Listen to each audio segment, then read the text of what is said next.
Hello. Hello, how's it going? Welcome.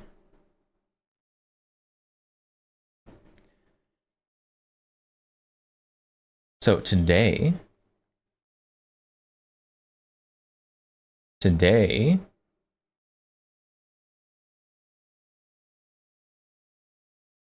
guess before we get to today, we should say hi to people, shouldn't we? Hold on. Why is that not working?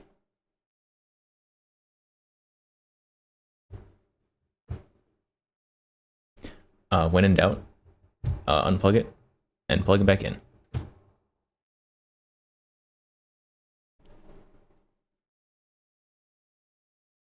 But hello, Mansum first, welcome. Matilda, hello. Oh, hold on, we're getting there.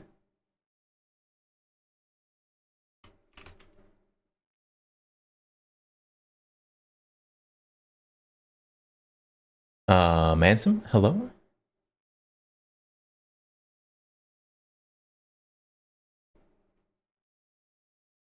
We're at ARX 100. There we go. There we go. Now we're not being completely blinded. But hello, welcome. Oh, is it actually working? Maybe. Hello, how's it going? I'm still not used to being earbud streamer. I miss my headset. I miss having a headset, not that specific headset.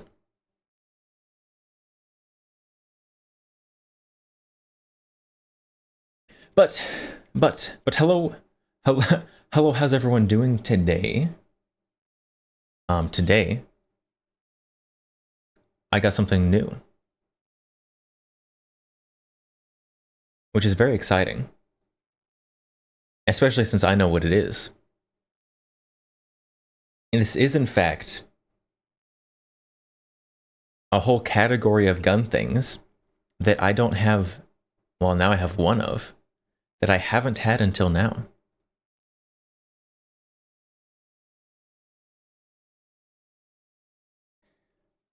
Which probably, maybe probably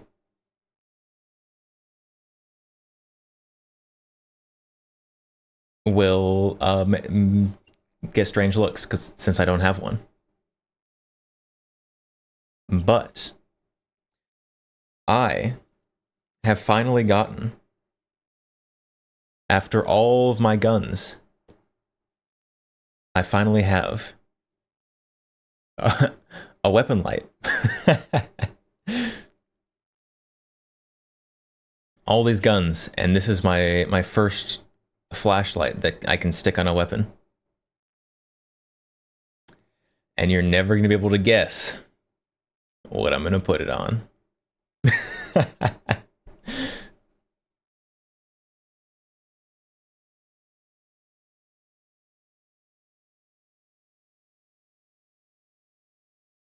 So,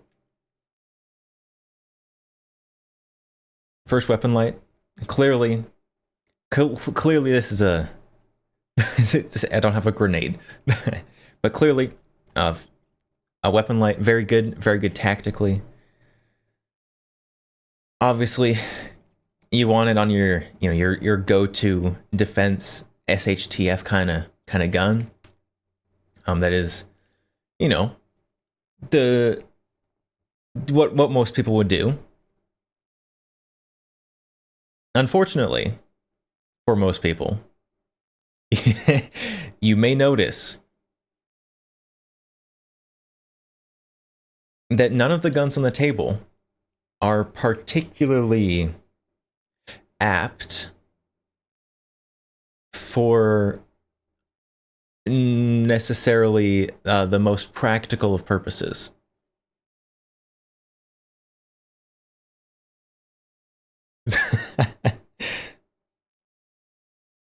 So yes, the the very first weapon light I got is for a meme gun. And the world gets to deal with that. So,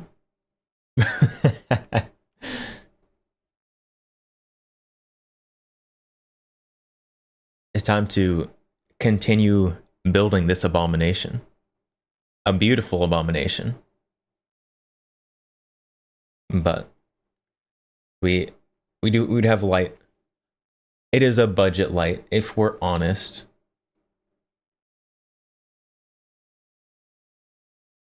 Because I'm not I'm not gonna spend a bunch of money on a light for it. I know it's a fun meme. Just wait till I put an ACOG on that.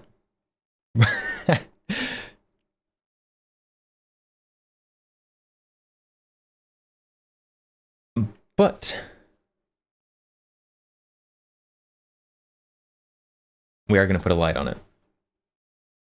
We have our O light in here. Oh, they wrote me a poem. Thank you for being part of our O light family. Your support is why we do this. Enjoy. That doesn't rhyme at all. CP33. We do have the CP33 out here. Yes.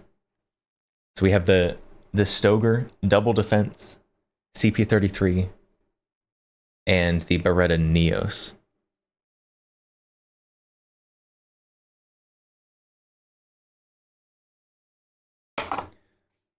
All right, so the flashlight. Welcome to the unboxing stream.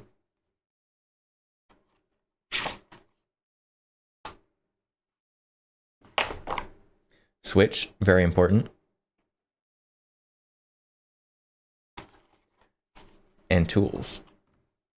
There's also instructions in there, but we're not losers, so we're not going to read those.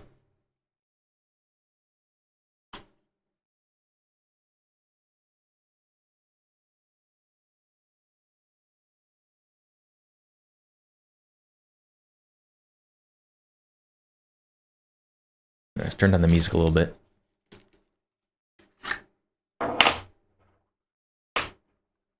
What is this?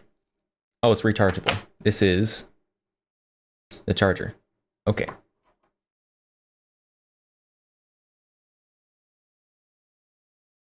The light may be bright, but the 3rd degree burns will be a blight. First, oh, there's a bunch of little pieces in here. Why do we have a bunch of screws? Wait. Let's not lose those.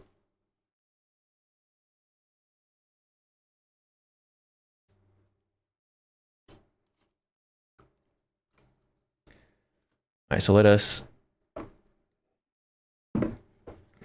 Yeah, for some reason, I don't think that the O-light is going to be the biggest hazard to our health on this gun.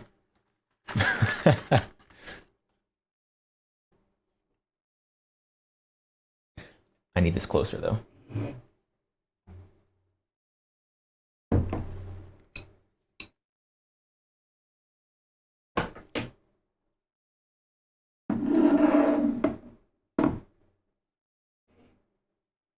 All right, perfect. So I think the first order of business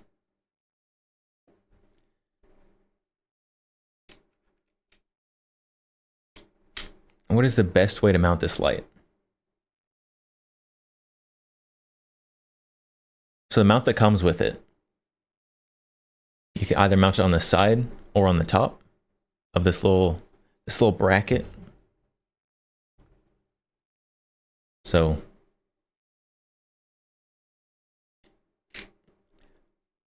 we can put it wherever we want.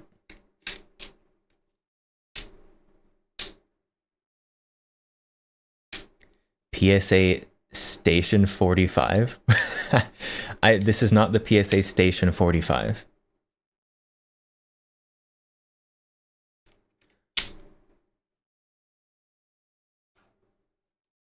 All right.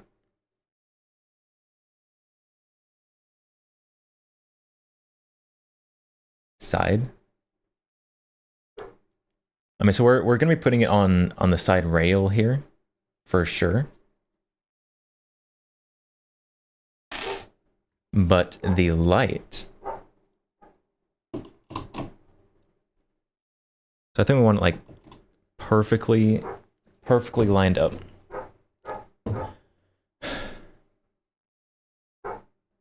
Here the dog. Here the dog. That means I gotta be right back. Give me 1 second.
Hello.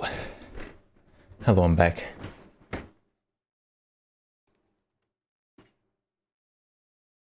What that dog doing? Being louder than it should be for its own good. That is what that dog doing.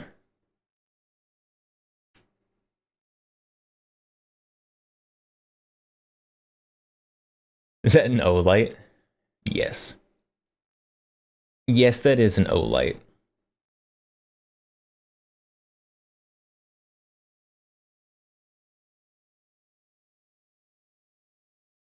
Alright, so I think right there, good spot for the mount.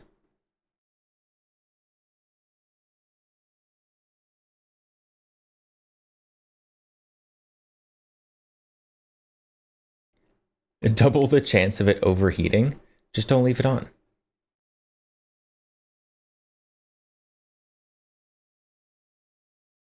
Destructive device stamp came through. Yeah, this is an NFA device. I had to go through the tax stamp process for the destructive device for sure. This is a joke. Legally, this is a joke.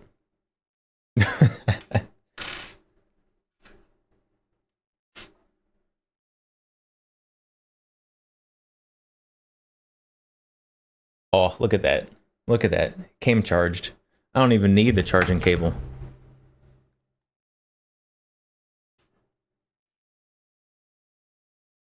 You think the side mounting position would be better? Because it would stick out and look goofy?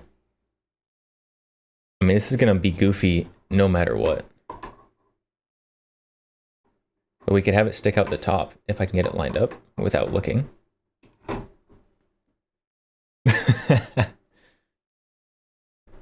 I don't know which is better.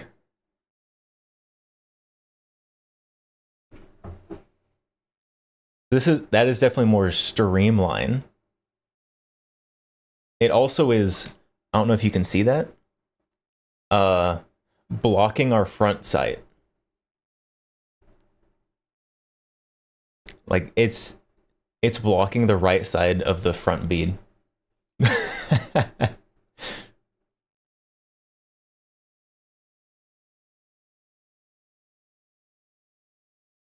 I'm not going to overkit the CP33 into an MP7. I am going to overkit the CP33, but not into an MP7.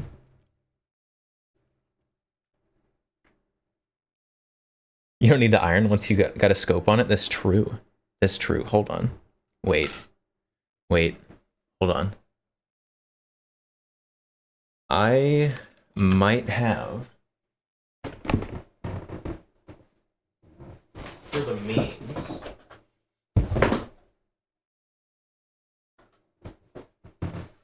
an avalanche. An avalanche is what I have for the memes.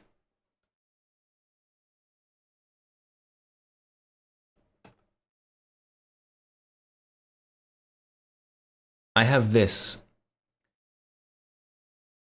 high quality and entirely unbranded, as I check to be sure it is actually unbranded. What is this, a 3 to 9? Like, completely unbranded scope.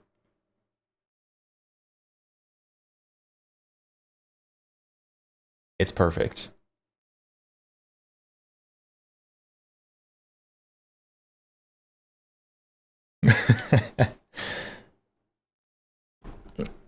I'm not actually going to put a 3 to 9 on this thing.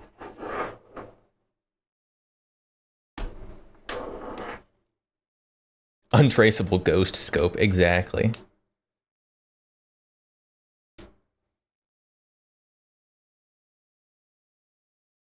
This... Where do I mount this? On the top? We're not going to use that site. We're not going to use this anyways, right?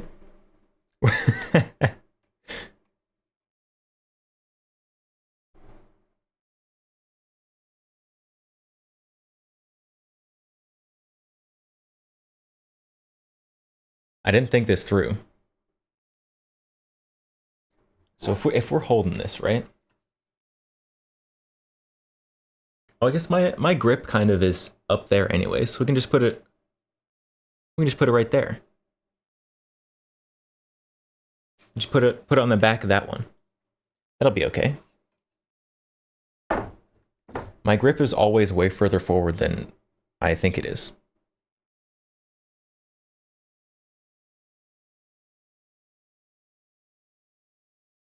How much are Olights? I mean, full price, I have no idea. But you can get them on sale for like 70, 80 bucks. Amazon had a sale on them in like December.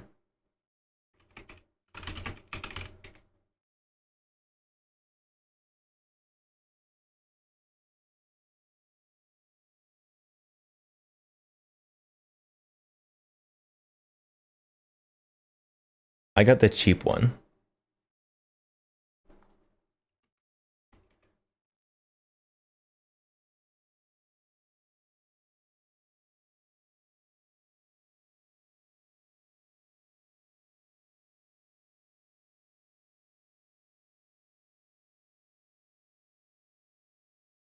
Apparently these are like 140 bucks.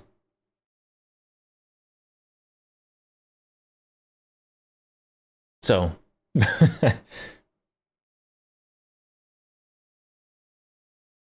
they go on sale because no one wants them. Yeah, don't buy them if they're not on sale.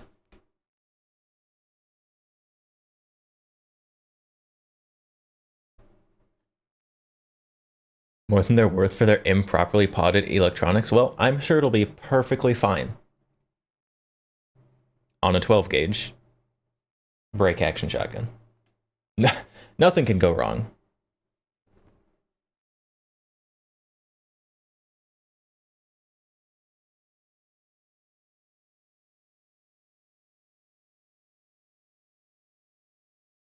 People stopped buying after the bite of 17. What is the bite of 17?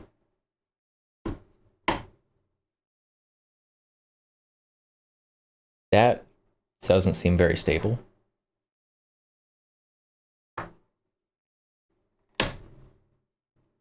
I like how that rocks a little bit. That's fine. Your pressure pad doesn't need to hold 0.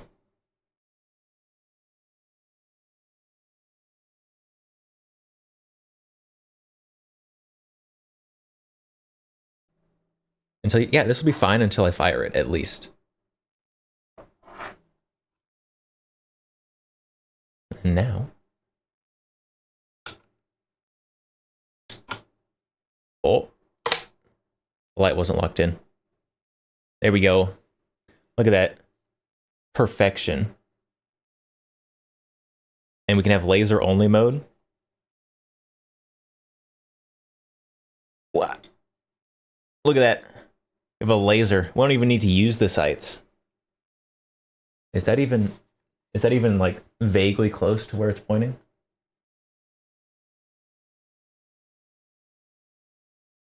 And across the room, that's only like a foot high and 6 inches to the left. That's fine. Or 6 inches to the right. It'll be fine.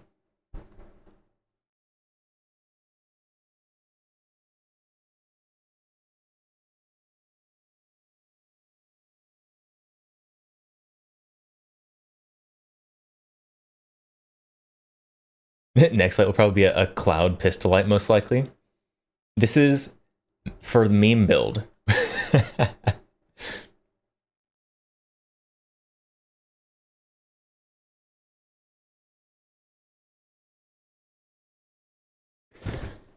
It's perfect.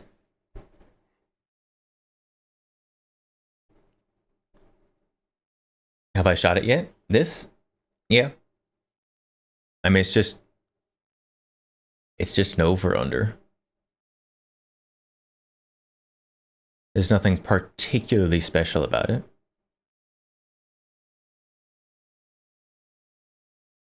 Same area code, wrong zip code. If you're within like a couple feet, you'll be fine.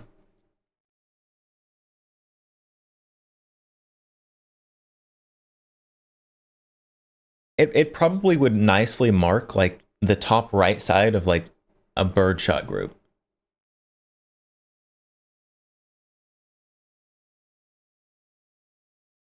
It's fine. We'll just move that back over to light only mode.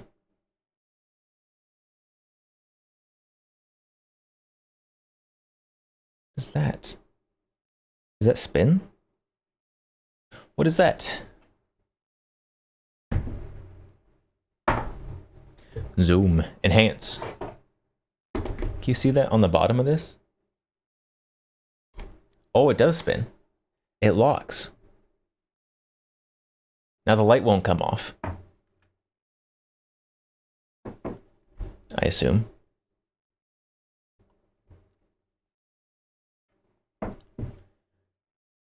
There we go.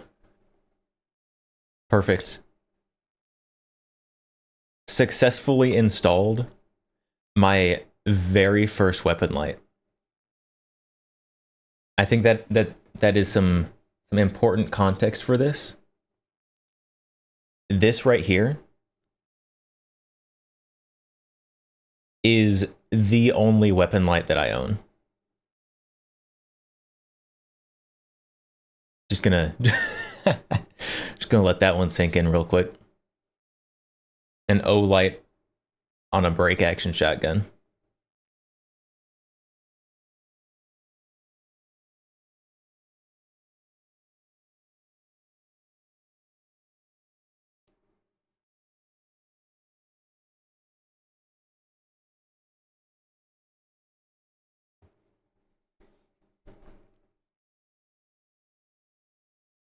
Chad, you proud of me? I finally got a weapon light. All the internet LARPers, they always say that you need weapon lights, and now I have one. Look at me. Look at me. Doing so well.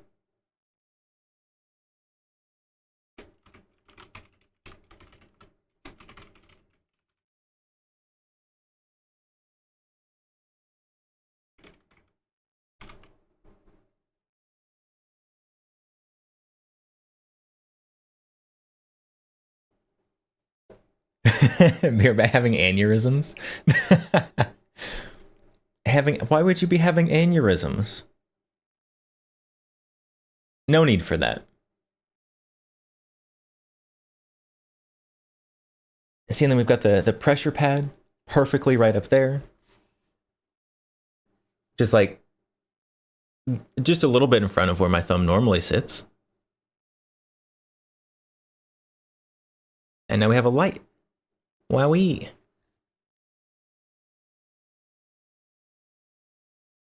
And it's only blocking just the right side of the front bead sight. So you can still aim with it. You just have to just go off the left side of it.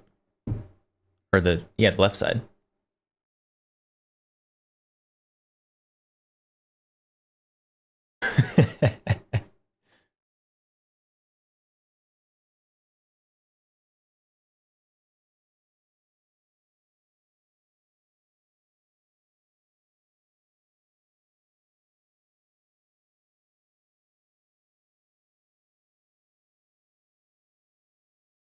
So now I need a good sight to put on this, which is going to be the real struggle.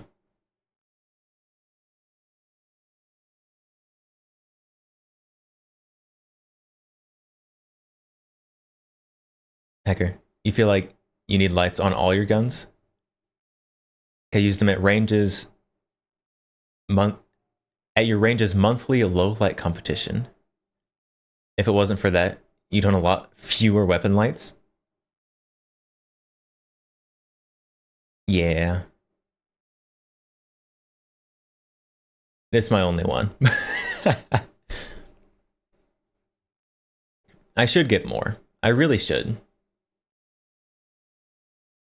But they're expensive. They're expensive, you see.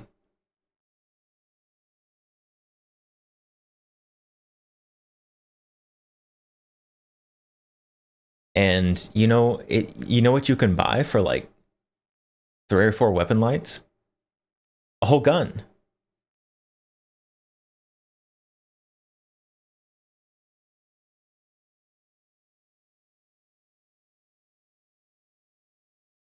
Yes, if anyone has good ideas for what sight to put on this gun,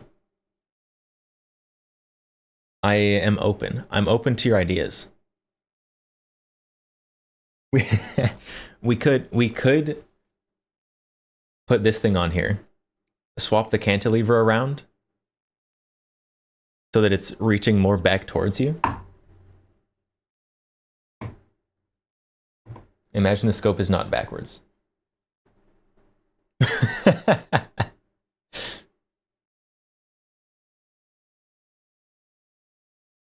do a little shenanigans like that. Nothing that a 20-inch shotgun needs better than a 3-to-9 scope.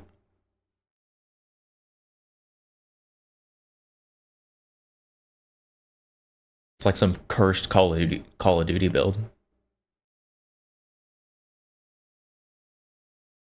The brandless scope is perfect. I can make me actually put that scope on this gun.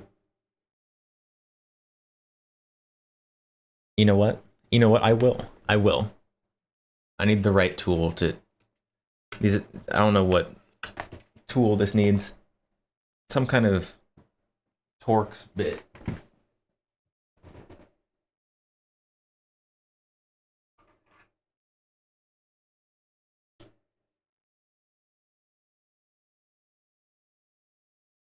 That one.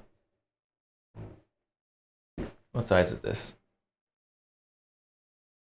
T10.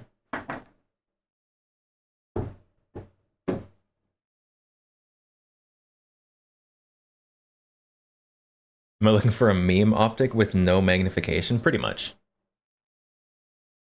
Pretty much that's what I need.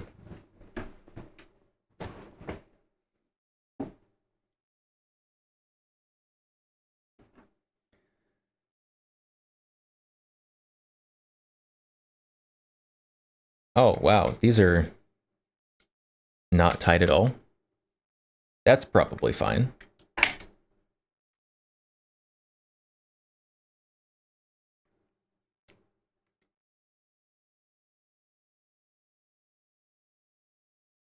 All right, so is everyone ready to see the most precise scope mounting you've ever seen in your lives? Because you're about to.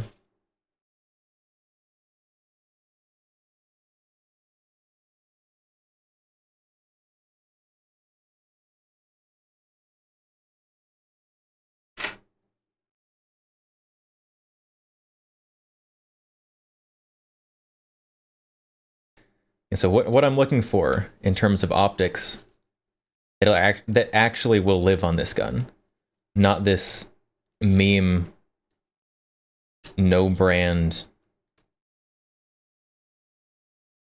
cantilever scope.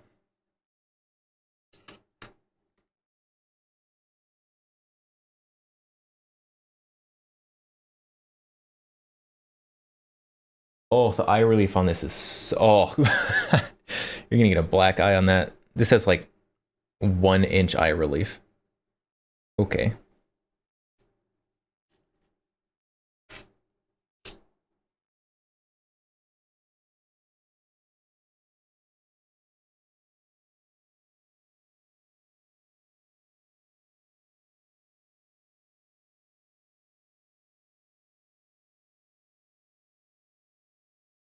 That deserves an 18-inch length of 3/4 inch PVC pipe hose clamp to it for a sight. And that's basically what we're doing right here.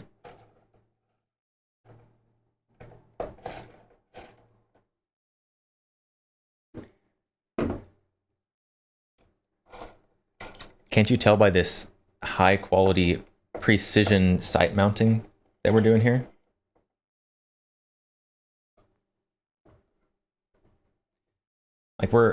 Like look at how precise we're torquing this down.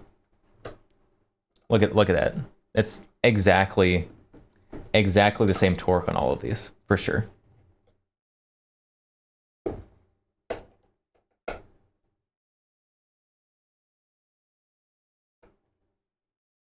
You literally own a LaRue C-Note? Ooh, that would be a good one. That would be a good meme site to put on this. Oh, I think this T10 is about at the end of its life.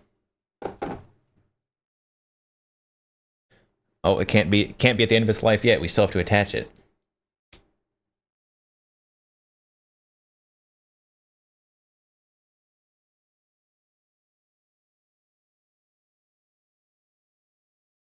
I definitely will not be shooting this gun with this optic on it, because I have no faith that the glass on this scope will not break and enter my eye. Is that a Beretta Neos? It is.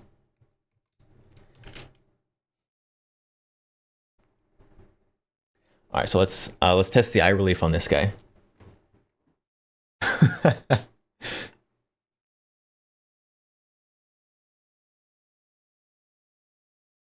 Oh, it is not anywhere close enough to your eye. Okay. That is not even close. All right, this is gonna, oh goodness, this is gonna be awful. All right, so we can move it like another inch back in this thing, in our mount.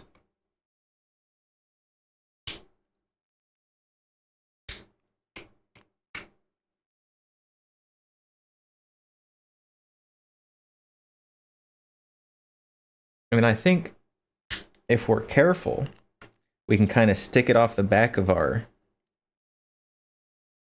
Picatinny rail up there a little bit. You don't really need all 4 Picatinny connection points attached.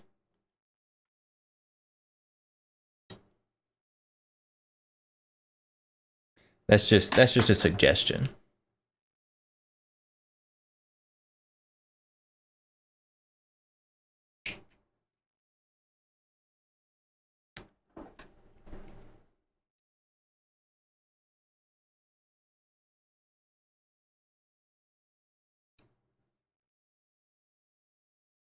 You had one? Did not really have a great holster. You constantly trip off the safety. You traded for a Rough Rider 22. A holster for a Neos. Interesting. I don't know. I like the safety on the Neos. Big fan of it. Because the safety on this thing. So put it on safe. A little zoom to see. But when you get a good grip on it, it automatically turns the safety off. Which is neat. So, because that's right where your hand sits. So it automatically just, as you get a good grip, my hand's a little skinny. So it doesn't quite turn it all the way off. But in theory, there you go.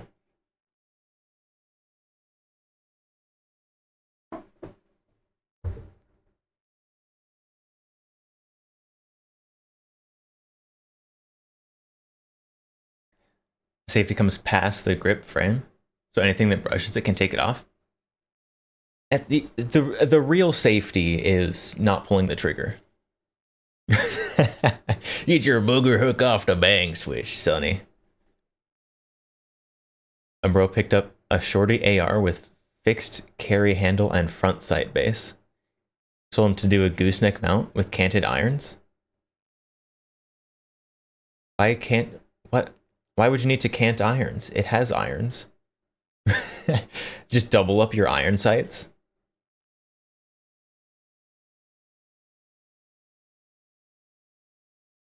Up for fire is weird. It's different. It's different for sure. I like it though. I like that it is different. All right, so let's see. Putting this on here. We kind of... Oh, this mount is awful. We can kind of put it back one. So we're just not going to use this back screw. So we can get closer to having some eye relief. To having the proper eye relief. And clearly this is the best idea. Except now it's... Hello? It's stuck. It's stuck like this. We've got a 30-degree canted scope. Why are you stuck on there? Get off! Hello?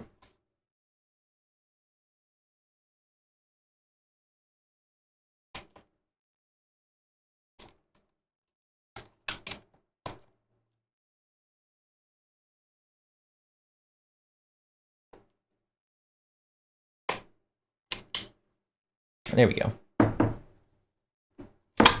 Oh. Come on, just stay.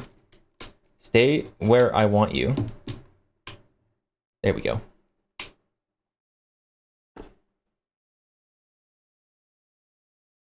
A target pistol? In your opinion, they're always weird. Target pistols are strange. Alright. There we go. There we go. We have 75% of these mount screws actually attaching to something. And 75% is a passing grade. And we just tighten down that back one for fun, so we don't lose it.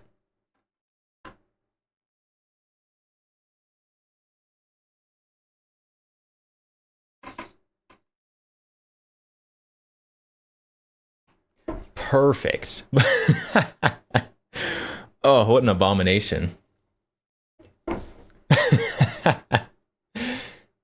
This is definitely something that you would see at the range from somebody who you don't want to be next to.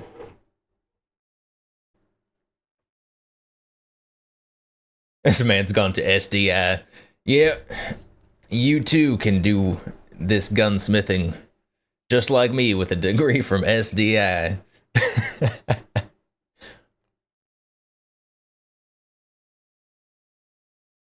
how does this look worse than I thought it would?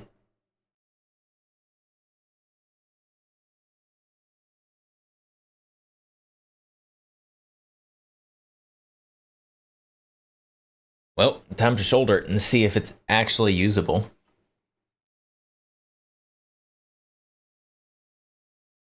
Well, the scope's not straight. Oh no, just the reticle's not straight. The scope itself is pretty straight, but the reticle is crooked. It is fine. It'll be okay.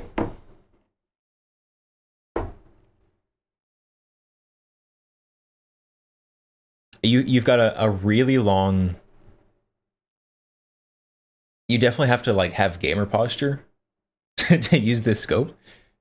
Just gotta shove your head forward and get yourself a nice chin weld up here.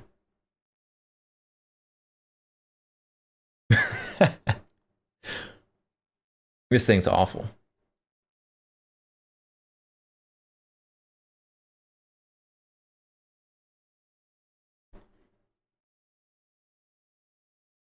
The height of the scope contrasting with the drop tang of the grip is what does it for me. Just the scope just suspended over nothing back there.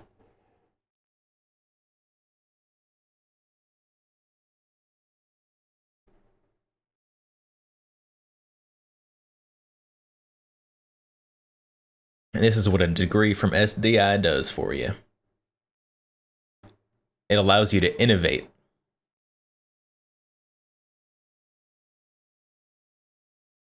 Break it open for reference, for overhang.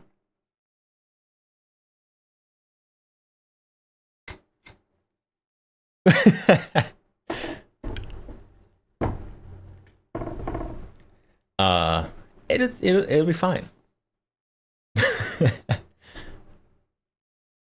So this, I mean, you have to have the scope sticking off the back.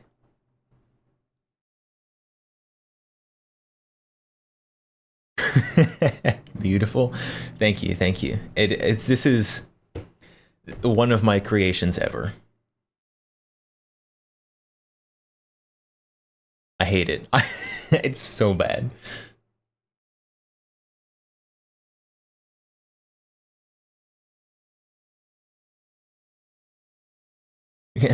Gotcha. Hello.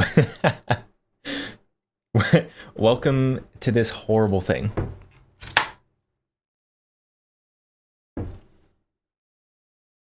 Mind you of your Scout Wave concept. And does your Scout Wave concept also not use all of the mounting screws?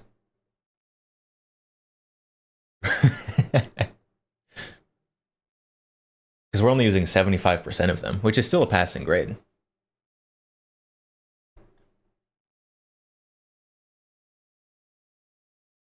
Mossberg Shockwave with a long eye relief scout scope.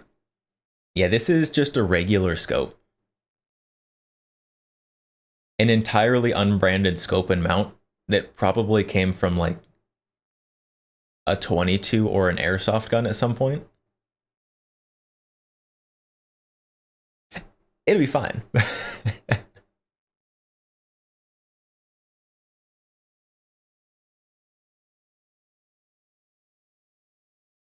Is a shockwaved scout rifle.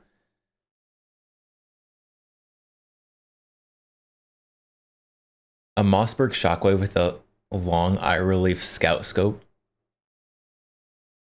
That is definitely a Call of Duty build.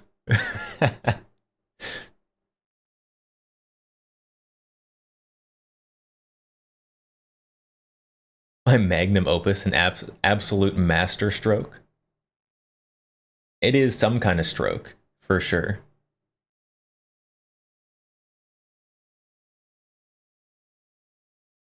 A bolt action cheek pistol in 308. What do you want to look like? You're the victim of like domestic violence?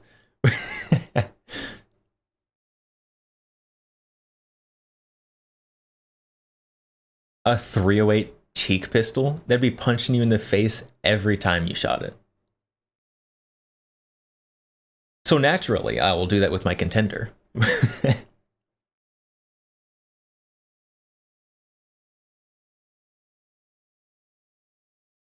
I do want a 308 barrel for my contender though. Because I just finished rewatching Fate Zero. And first of all, the choice of guns in that anime is nearly unrivaled.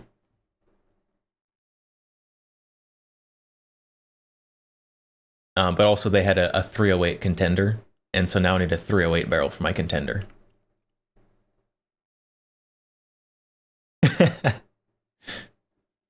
Potato, welcome. Sagun, you hate what I've done with the over-under? Yeah, so this up here is here to stay. The Olight. This, however, is because it was here.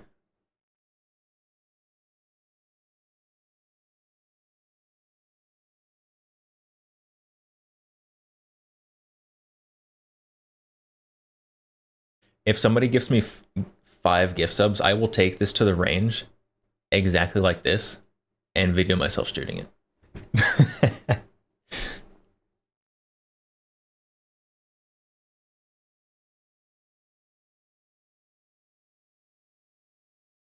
If you have your cheek on the side and not behind the gun, it's supposedly not bad.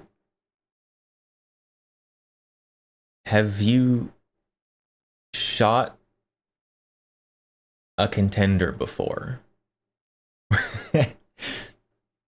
Yeah, some recoil's going backwards, but it is also going up.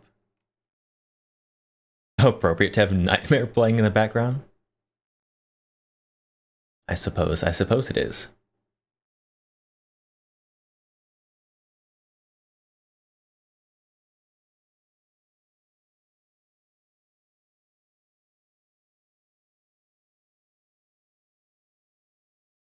But yeah, really, if you think about it, and this setup is ideal,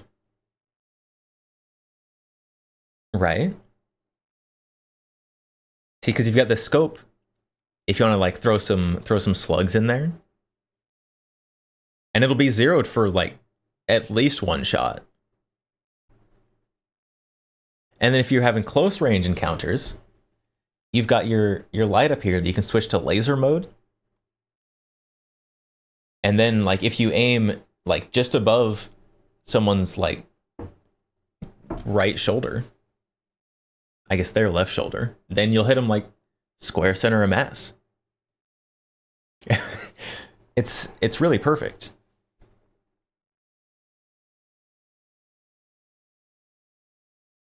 All in self-defense scenarios, of course.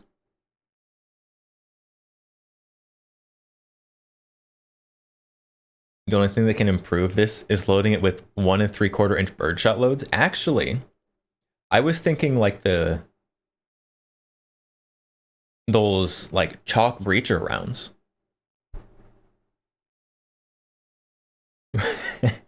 the ones that completely disintegrate on hitting anything. Yeah, I think those would be perfect.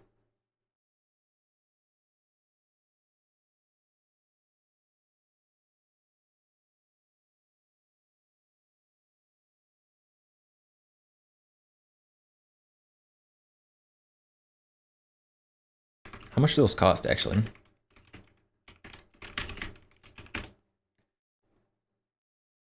Those have actual utility. Mini shells?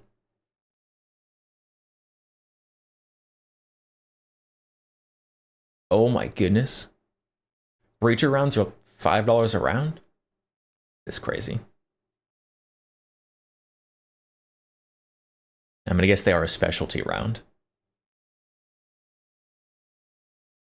I don't want to accidentally confuse it with something useful. And nothing more useful than a breacher gun without a breacher on the end. I do love accidentally exploding my barrels.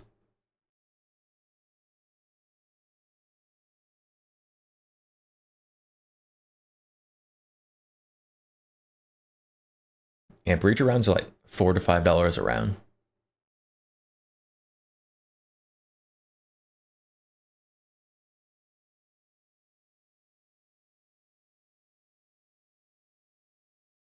I do need to get some mini shells sometime for my UTS 15 when I finally get it fixed.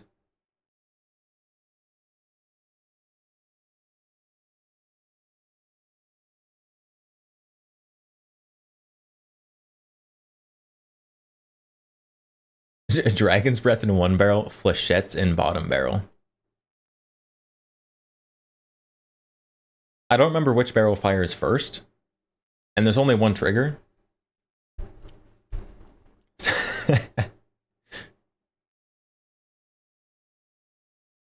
Accidentally blew off the front 10 inches of barrel. Whoopsie.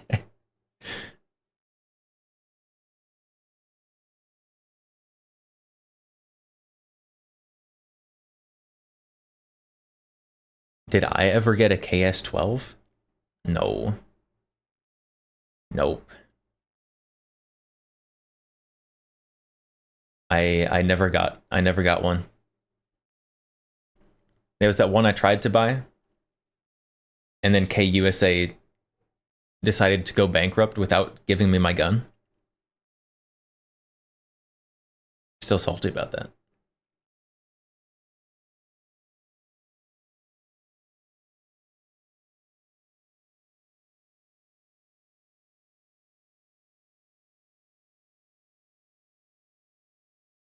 Oh, I forgot. Someone needs to remind me of these things. I forgot to return on the redeems. There we go.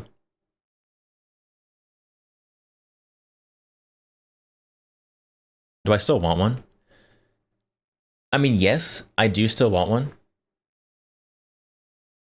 There's other things I want more at the moment, though. I mean, obviously, I've gotta save some money for theoretically whenever all the cool guns at SHOT Show release, like the Matador Bullpup, the Daewoo's.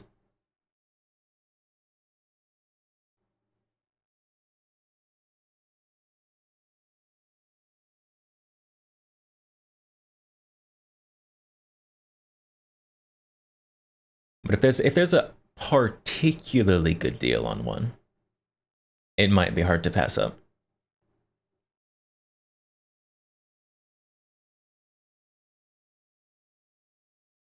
But I probably am gonna wait until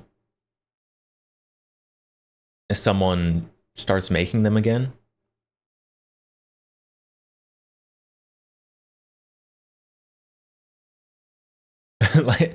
like Pin Dad. If Pin Dad somehow gets in, then yes.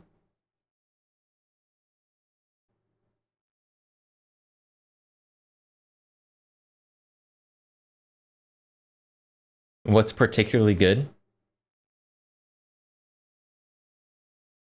I don't know. I haven't sat down and been like, yes. And if it's anything less than $964, I'll buy it. I don't know. If it's price I see, I'm like, yep, that's an impulse buy price. Then that price.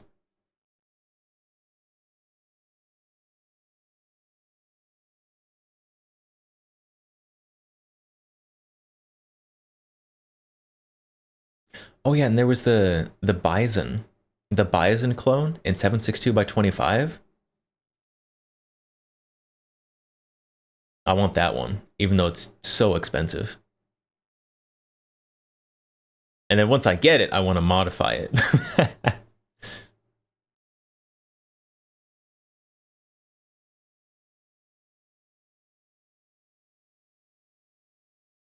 Atomic Blitz. Hello? Ignore this.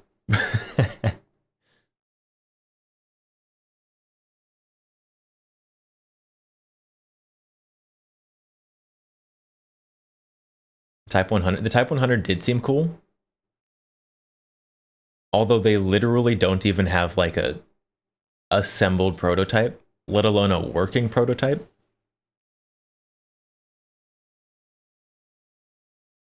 But, you know, here in like 6 years when they finish that one, then that would be super, super cool for sure.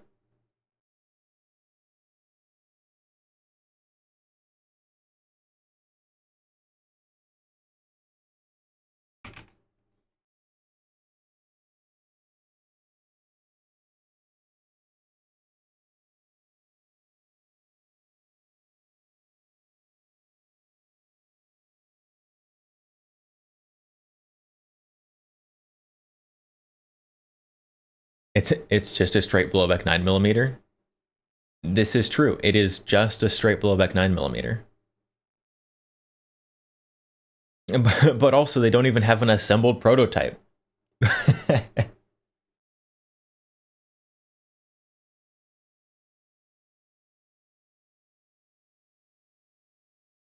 So it's probably going to be a little bit.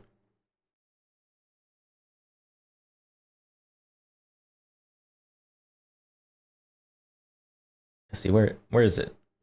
It's a video on it. We can watch the video. I don't think I've watched a video on stream. Have I? Wasn't it like a 3-minute video? Oh, it's a 4-minute video.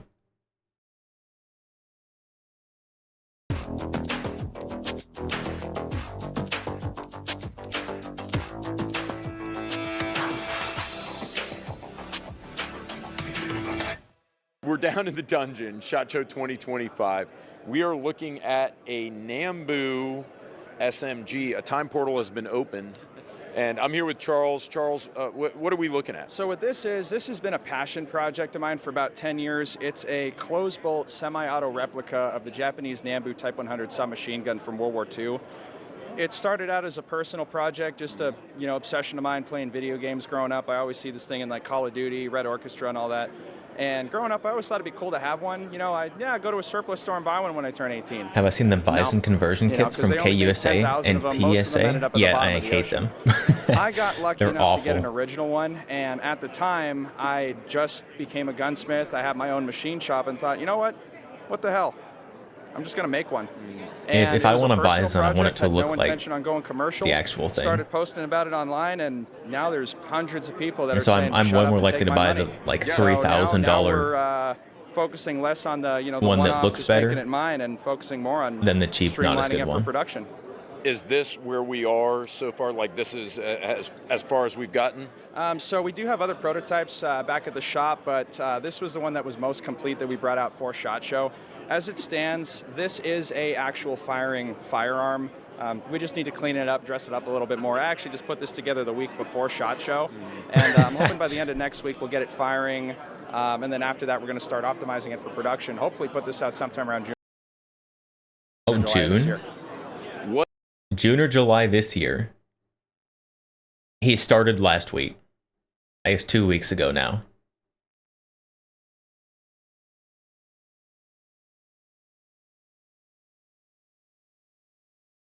Even for a direct blowback subgun, that seems optimistic.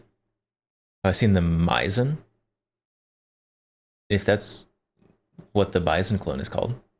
What is proprietary and what parts are I mean, certainly you're not manufacturing the magazines, for example. No, we're not manufacturing the magazines. These are actually surplus PPS 43 mags. They're really commonly available. You can get them as cheap as $6 if you look in the right place. Okay, time to buy all those so we can scalp them. The receiver tube, basically everything on the receiver, inside the receiver as well. It's a proprietary bolt carrier group, proprietary fire control group, stock and everything.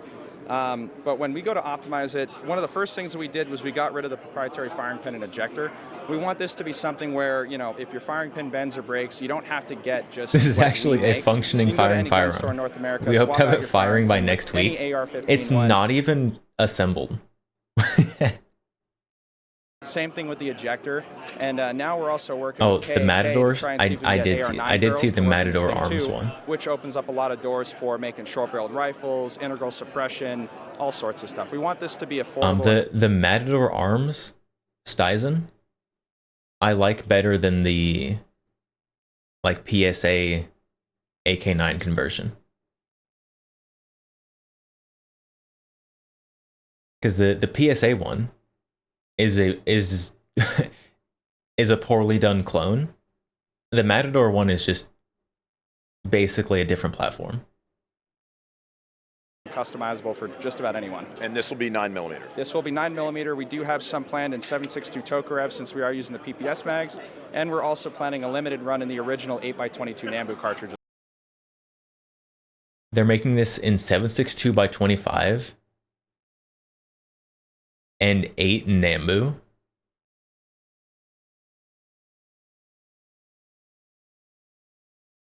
We're gonna need someone to start making more 7.62 by 25 as well.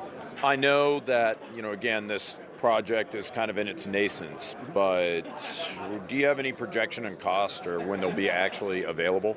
We're ballparking an MSRP of about $1,250 when we 1250. I'll take 4. optimize it for production. We're hoping we can get the number to be a little bit lower, somewhere between $1,000 and $1,100. As far as availability goes, we're hoping to have pre-orders open sometime around May for a release of around June or July of this year. Will that include a complete rifle, like with the stock and everything? Yep, it will. That'll be the complete firearm, serialized, straight. This seems pretty optimistic for the Charles, price. I really appreciate you taking the time to speak with us here on TFB TV about this. Of course. It's those passion projects and the guys that are really into a certain thing, a niche thing. That's what makes the industry. A niche? Is that not pronounced niche?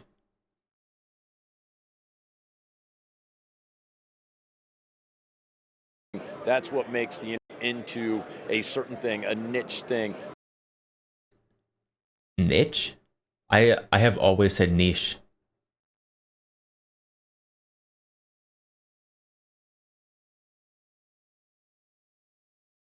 That's what makes the industry, I think, so great. So I applaud you for doing this. I hope it does very well for you. Guys, thanks for tuning into TFB TV. Make sure you stay tuned for more SHOT Show 2025. What company is this guy with? Gearhead Gunsmith. Who is that?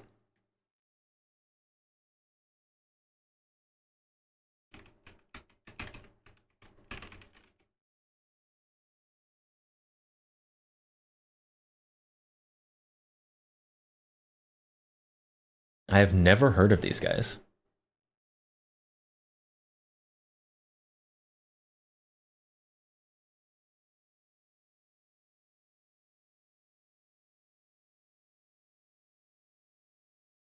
Okay, there's a little notice at the top, right above where this is cropped off, for stream.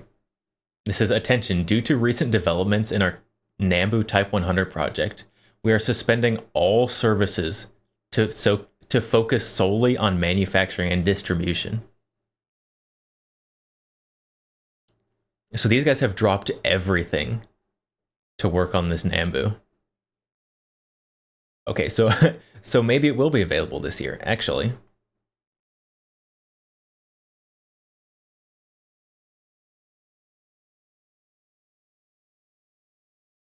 Niche is for illiterates and or hardcore francophiles. Niche for Americans. Good.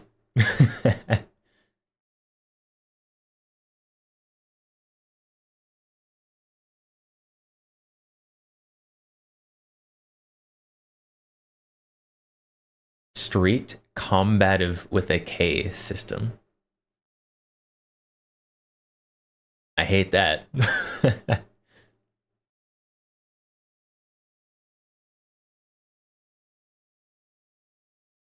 If they can collaborate with blank firing companies to make full auto replicas, they could make bank.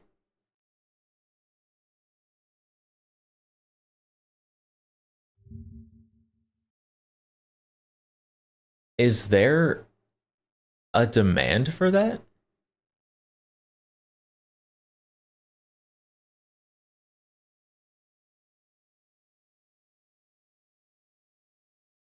Sub 2000? Weird charging handle?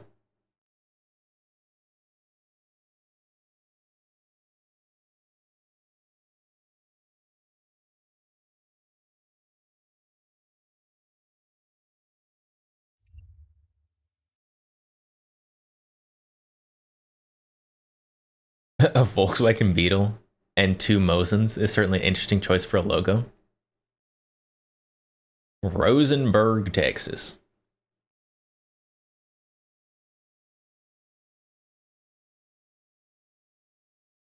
Fuca. What is Fuca? Oh, California nonsense.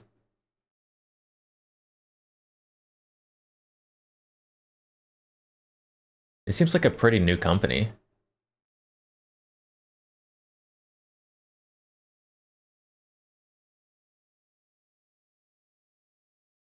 There it is. There's the notice. Reenactors with money would definitely go for it. I mean, I'm not saying there wouldn't be a market, but I feel like this it's not like a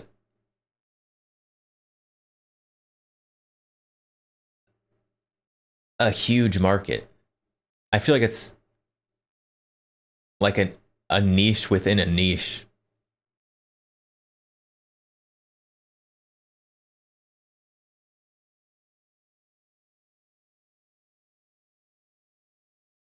Making a blank only full auto legal in the States requires a lot of changes to the gun, make it impossible to convert to a normal gun.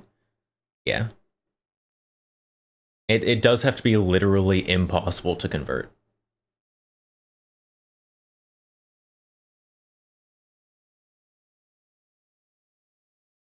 $15?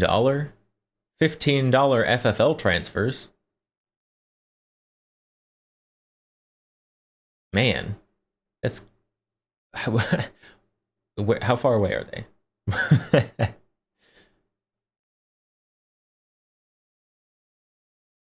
So right now, standard gunsmithing, machining gunsmithing, and gun cleaning.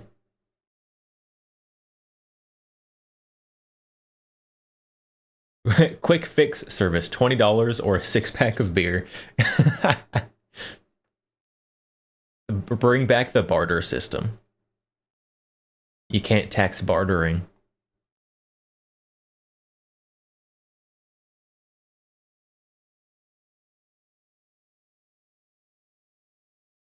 You've heard of Rosenberg, Texas before? I mean, I think I've heard of it. I've heard of a lot of places in Texas that I don't know exactly where they are.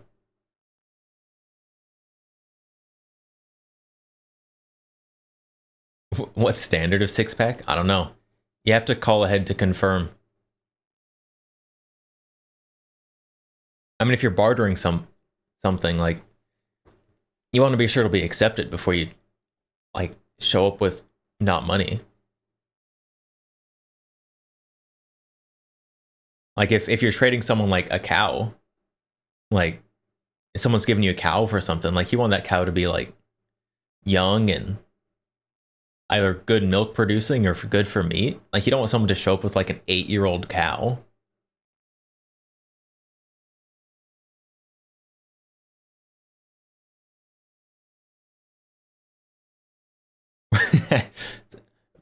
Bud Light hate? Bud Light hate in the chat? I've never had Bud Light. I can't comment too much.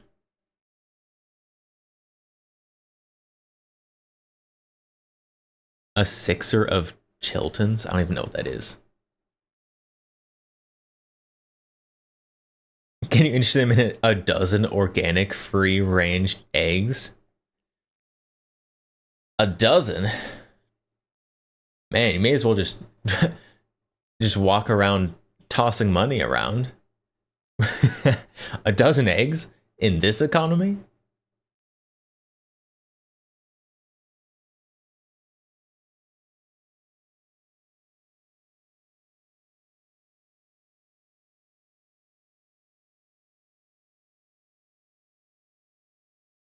I hate looking at this. I hate looking at this scope on here. It pays to have a rural family. I suppose so.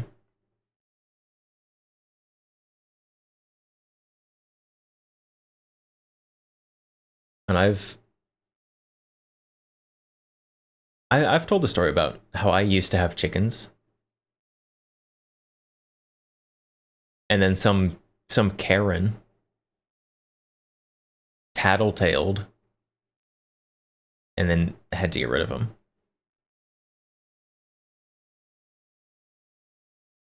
You hate looking at it too? You find solace in me suffering from it? It's lame. It is lame. There wasn't even like a rooster or something that was making noise. It was just egg laying chickens.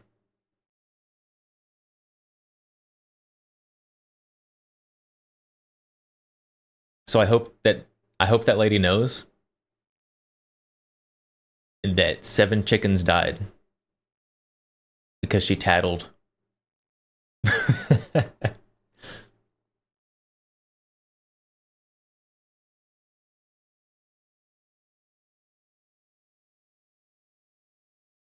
Were they tasty though? Yeah.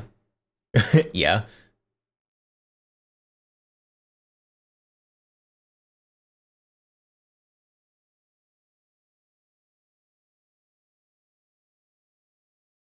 Jealous jealous of the fresh eggs. Honestly, those chickens made so many eggs.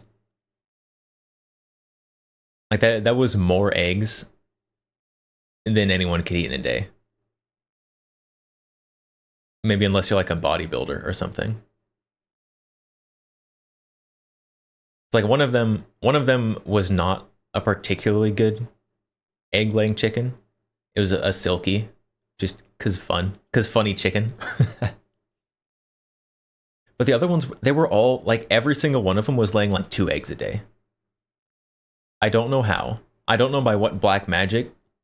I don't know how they were getting all the eggs. But it's these 7 chickens were producing like 10 to 12 eggs a day.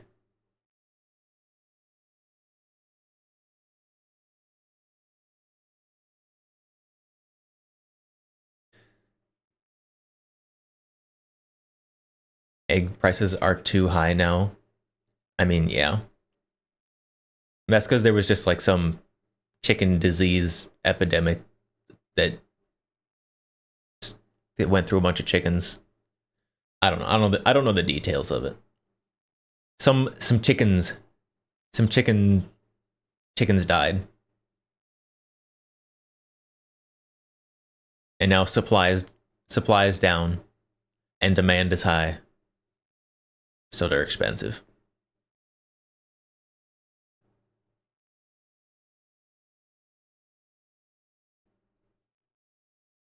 Chicken pox. Yeah, it was chicken pox for sure. I don't think it was, but I also don't know what it is.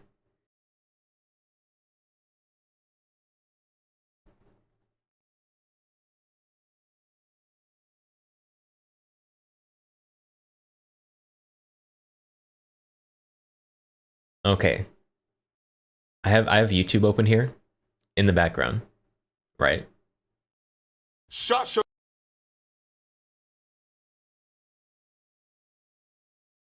Classic firearms. Top 5 new pistols at SHOT Show 2025.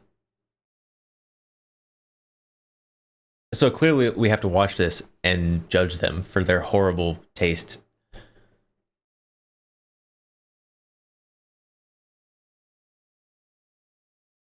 What do we think? What do we think the classic firearms guys are going to choose for their top pistols at SHOT Show?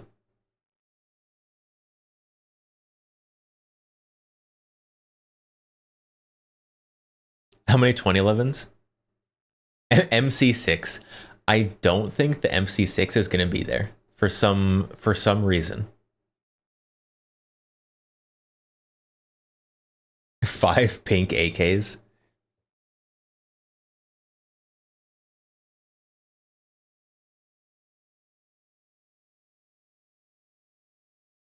Over under on any of them not being Glock Clone 2011. P57 for sure. So I think there's almost definitely going to be a Canic.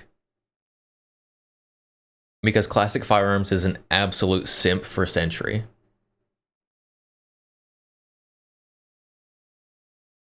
I think the Kimber 2011's going to be in there. Yeah, some SIG, like P320 or P365 variant that's exactly the same as the other ones, but it's got different texturing or something.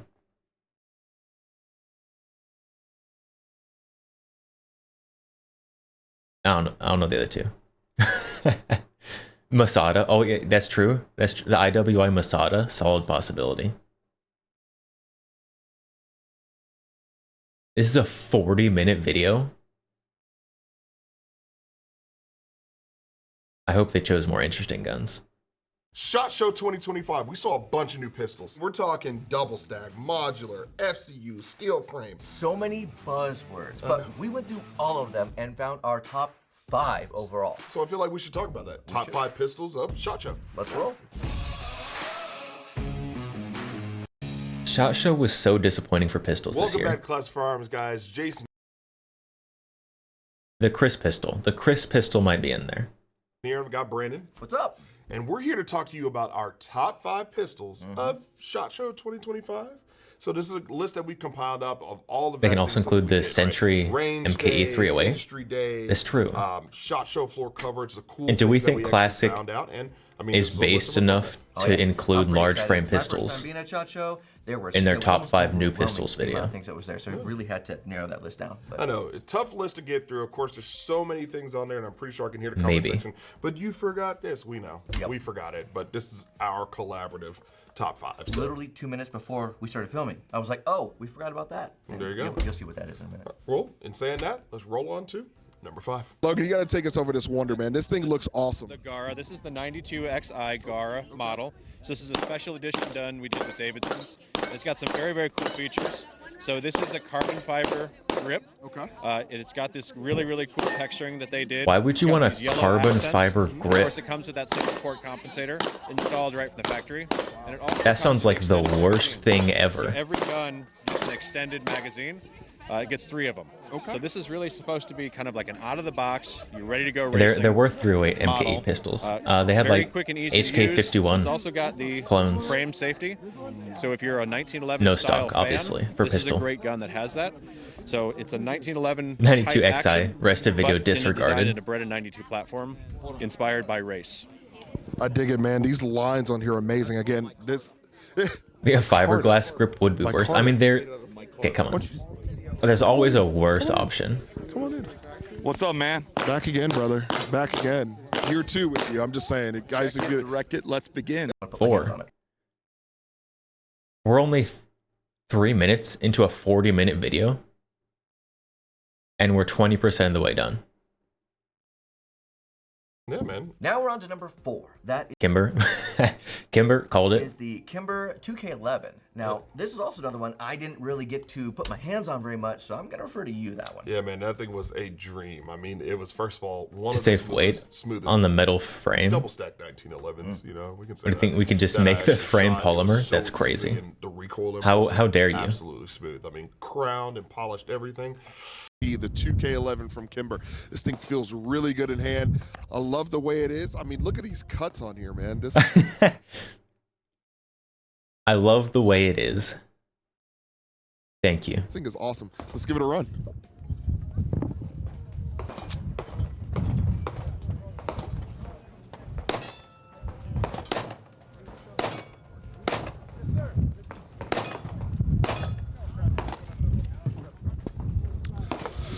Feels good. I need to make sure I muscle it down. That's a me problem, but it's all good. This thing feels It was just a laser beam.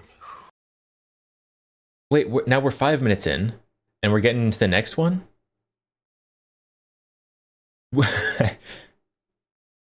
How are we going to get to 40 I can't minutes? fault it at all, We're already especially on number for a 3. striker. It's great. I definitely want to get out here and shoot some. Well, you got to do it. Of course, rolling on to number 3 now. I heard about it. I saw it. Held it Canik called that one too.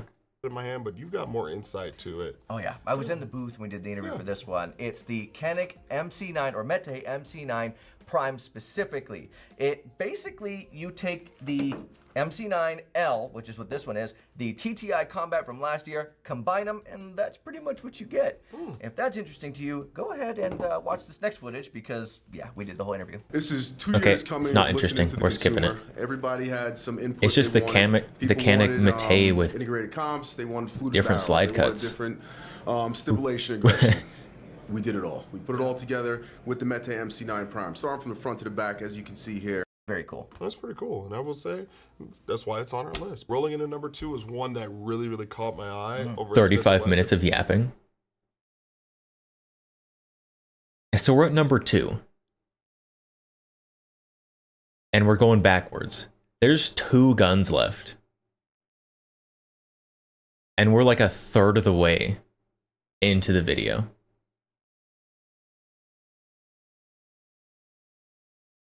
Big grip plus short barrel, top 5. I hate that trend that's happening now. I hate it so much. If you're carrying a gun, the part that's stopping you from carrying, the part that's making it print, is the long grip, not the long slide and barrel. You don't really consider Canik or Beretta new guns? I mean, if they release a new gun, I will consider it a new gun. But if you're just re-releasing the same thing in a different color, it's not a new gun. All the cool guys wear shoulder holster. That's going to be the same problem for me. If you're wearing a shoulder holster, you can have a 12-inch barrel gun if you want, as long as the grip isn't long enough to poke out the back of your profile.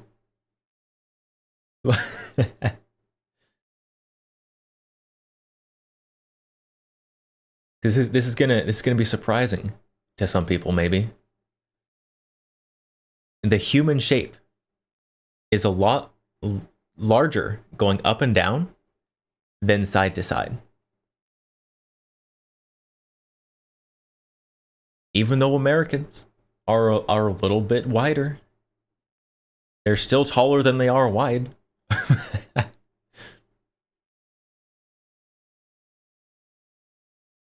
They never said the pistols. This is true. They said, no, top 5 new pistols. It says so in the title. Our shoulder holsters back. Shoulder holsters are as back as they have been the last few years. Not really.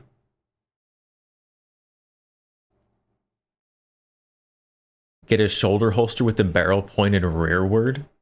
Yes, I do love flagging everybody behind me. And the grip facing down.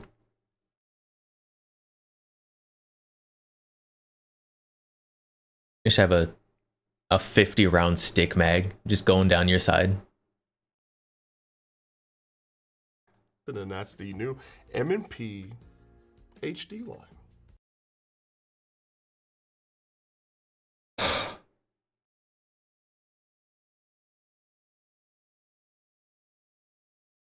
You know, I went when I was doing my predictions on what guns they were gonna pick. I really thought I was choosing the boring ones. And oh boy, are they showing me that they can be even more boring than I thought they were gonna be. The Smith & Wesson M&P. I mean, coming in that pearly blue, it's very cool. So we have some examples of not quite that. Not quite. I mean, it is kind of like the comp carry, but with the metal frame. But check this out, 38 ounces. Heavy. Heavy. And it comes with, like, again, like you said, that pearly blue. It looks good. Very Weighted cool. and comp and ported. But that comp is kind of special. Yeah, because it's a screw-on comp, correct? So, yeah, you know what? Wow, Smith & Wesson, innovation. A compensator that screws onto a threaded barrel? they really came up with something new there. Let's cut to the interview. I never thought this would happen. Really, we've been making polymer frame MMPs for a while. We've been making metal frame MMPs for a while, and aluminum. This is the first ever steel frame. Steel frames. MMP. You got some heft. You got some weight. Yeah.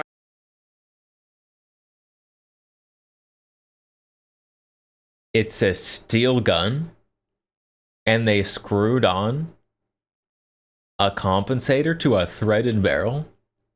This is unexplored territory. No one's ever done either of those things before.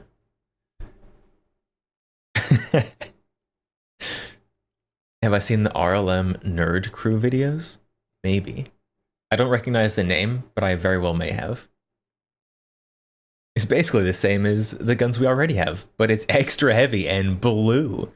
This is also gray, except for that horrible flared magwell is blue. I'm not gonna ask the weight specifics. Just know that it's there. You can feel it. It's hefty. And it's got great balance still at the same time.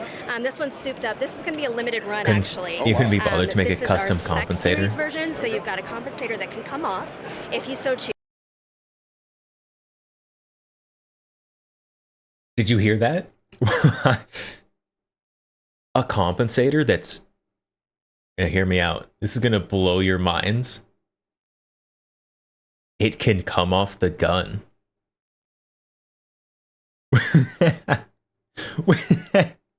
What?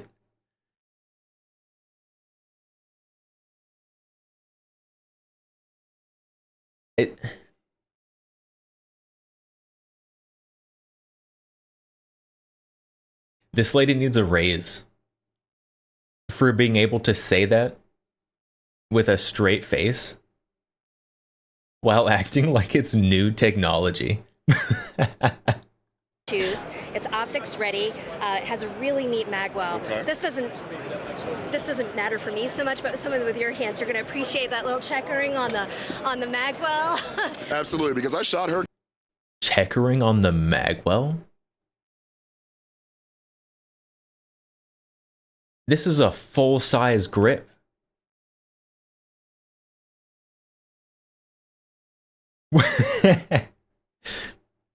Are these made for, like, Andre the Giant? What kind of sausage hands do you need that are hanging off the bottom of a full-size gun that you need checkering on the flared magwell? Guns, and they are form fit for her. So I'm just saying. And it's beautiful. It's going to be really exciting to see what we do with these in the future. Absolutely, and of course, optics ready, folks, for all the dots that you could ever imagine. If not, they've got a plate for it, I'm sure. Yeah. So I mean, just look at it. This thing's awesome. You got to feel it. Here, I'll trade you. Oh, look at that. It feels amazing, and you should probably get you one because I know Oh, first of all, wow. Yeah, aluminum trigger.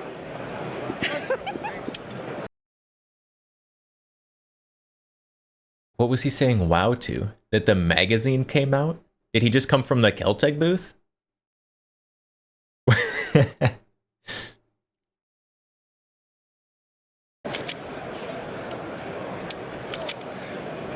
Yeah, make sure you guys check this one out. I'm just saying. Of course, as you saw there, that one is steel, right? Oh, this hurts my soul. Even more than this thing. Layla, what's this?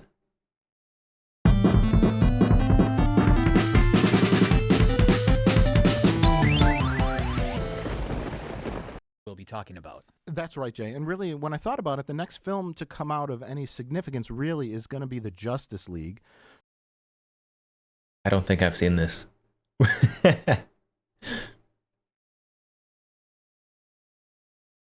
Is that like what these guys are doing here?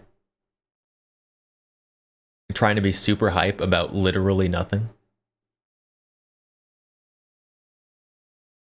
All right, chat. We have only the #1 new pistol of their top 5 left. And we still have 25 minutes of video.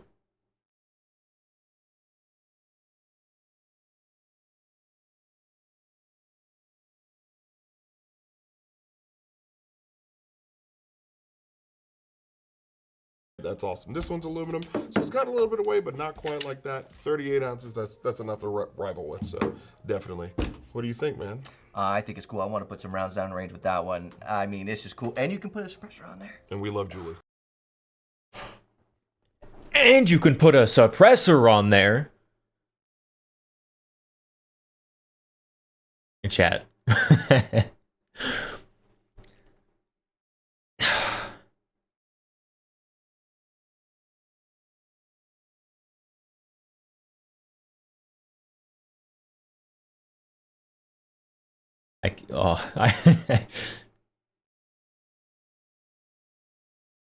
So there's that.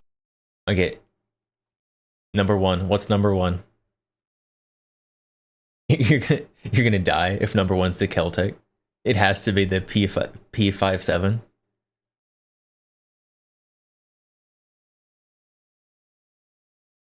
What is the #1, the top new pistol that they're gonna talk for 24 minutes about?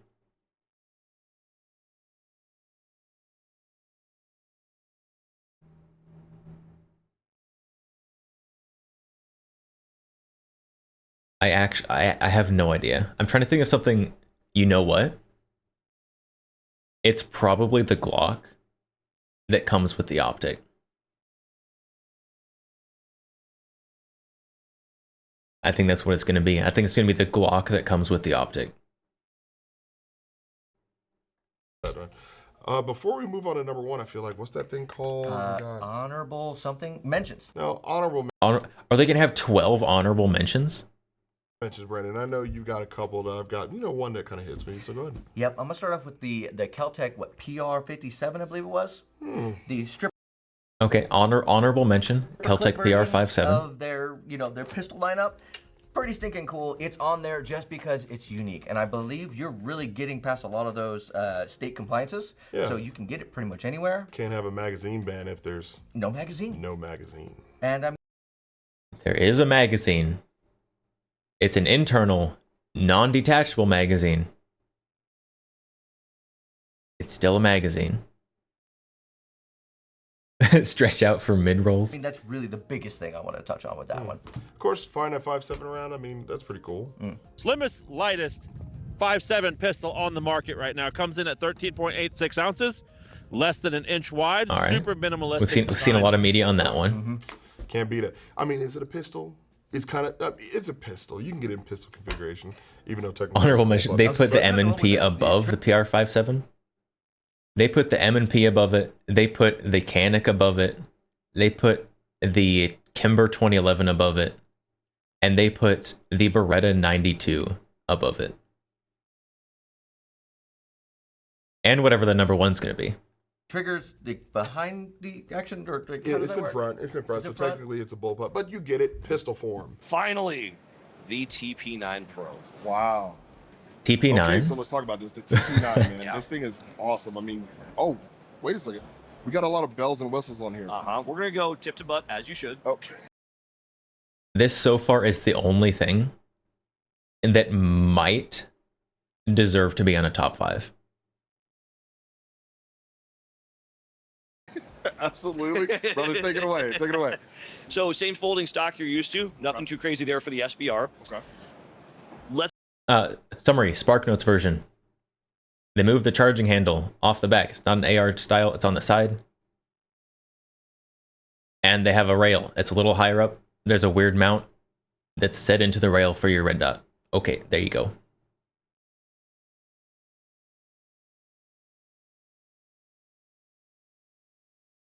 One more. All right. I was super excited. It's technically a bullpup. Classic guys talking about the TP9. Yeah. Only the top 5 is top 5 worst redesigns. Okay, are you telling me that the TP9, you're telling me that it wouldn't be above all these others that they've mentioned? It took guess. forever to get to that booth. 3 times it took me to get there. Join the club. It's the CZ Shadow 2. Now the target.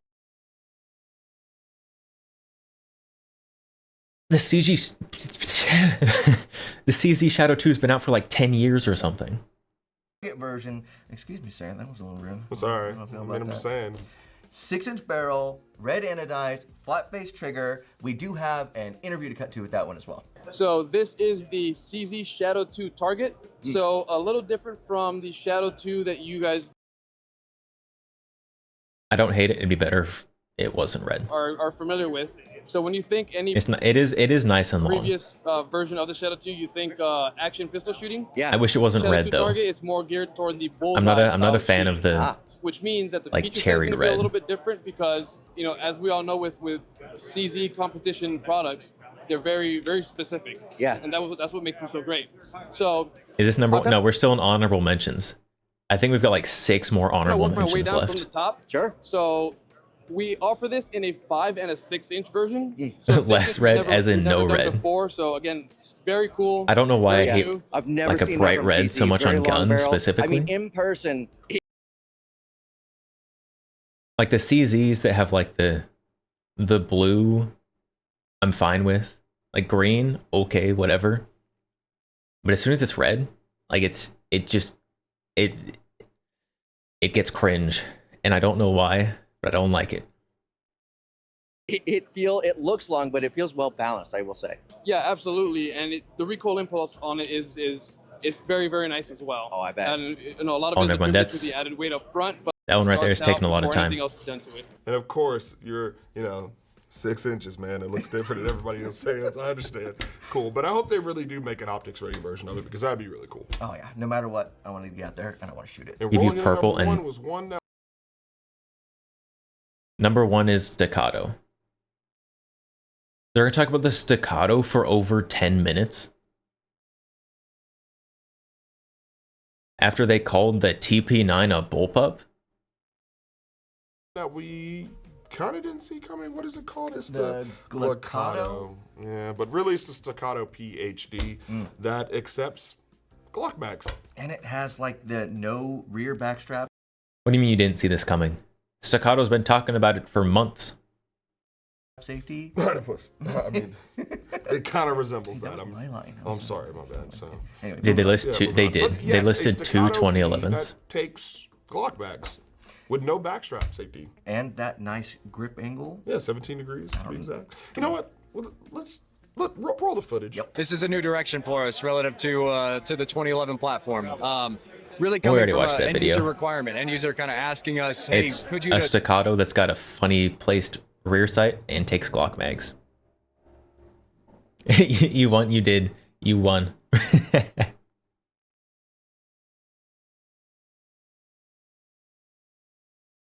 Money outfitting your folks with, buying a Staccato mag. You just have Glock mags that you have laying around. So Super easy. Super. It's clearly, as everyone does, everyone has Glock mags laying around. I don't, but everyone else does, probably.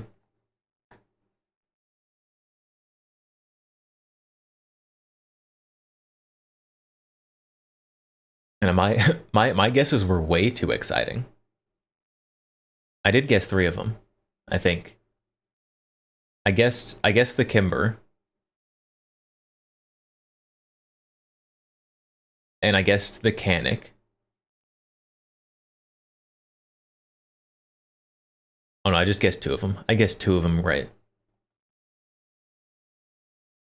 And then they somehow managed to be more boring. They somehow managed to pick even more boring ones than the boring ones I had picked.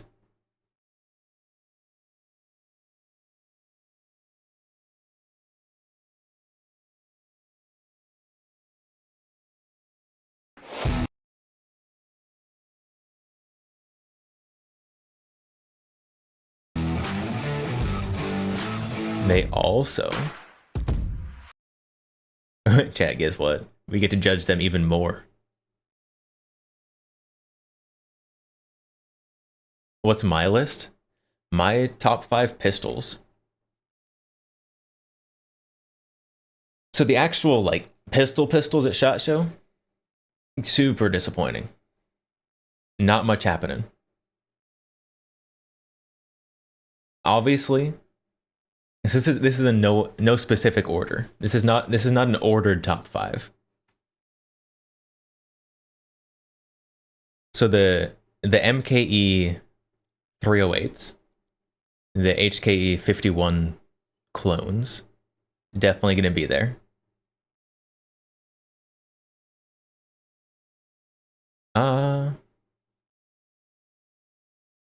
Let's see, the MC6 revolver, of course, even though that one is probably only vaporware. I want it to not be only vaporware.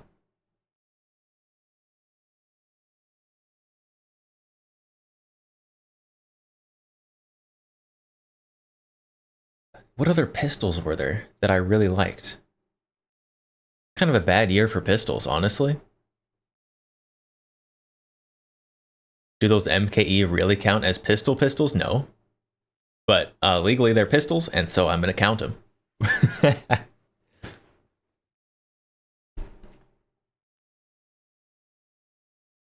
I mean, Matador Arms, they had the pistol version of their bullpup, which was super cringe.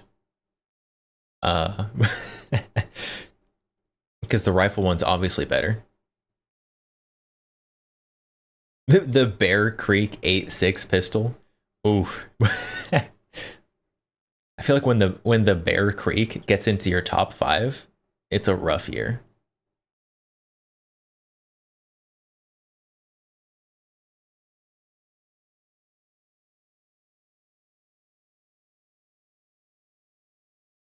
Let's see. Oh, let's see. PSA. There's they had their, like, oh no, I forgot what it's called. The one with a weird name that's 9mm. The VOOC 9. Ads. Not the ads. I will use this opportunity to think about my top 5.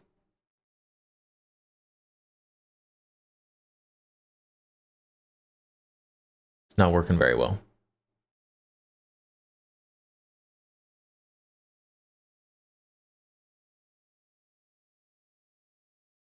Oh, yes, of course that one. How could I forget that one? I think that's 4 now.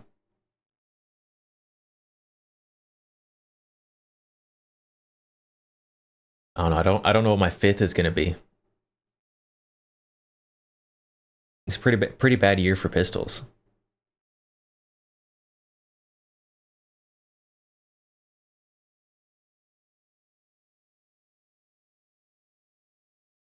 Like this year at SHOT Show, everyone was just like fawning.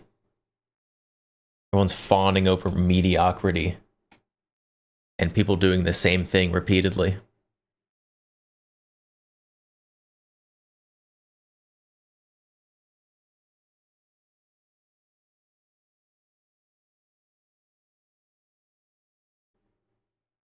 The Glock Acro collab. I don't know where that would be, but it's not in the top 10. And I'm having trouble coming up with top 5.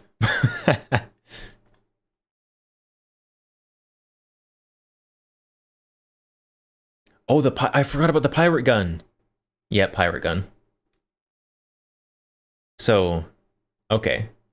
Thank you for reminding me of the pirate gun. I forgot about that one. So, top 5, not in any order. We're going to have the Keltec PR57, the pirate gun, the MC6,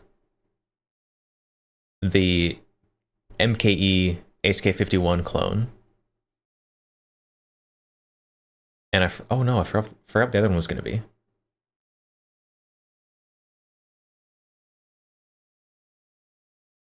Whatever I said earlier that I didn't say this time. The VOOC 9, that's what I was trying to think of. The VOOC 9's okay. That one might be 6. It's 5 or 6.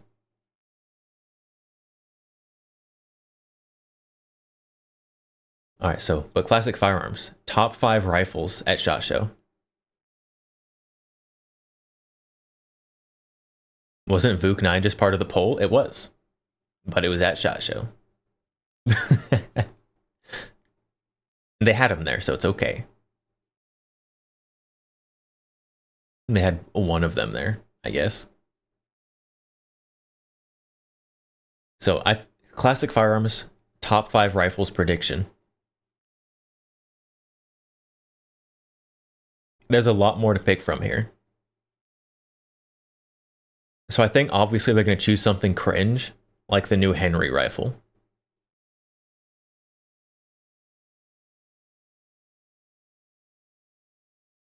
What else are they going to choose? I hope that they choose one of the Daewoo.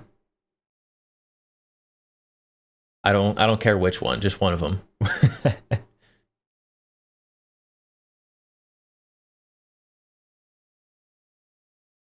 If the VOOC 9 had a Saiga 9 Magwell, you would be more excited? Reasonable.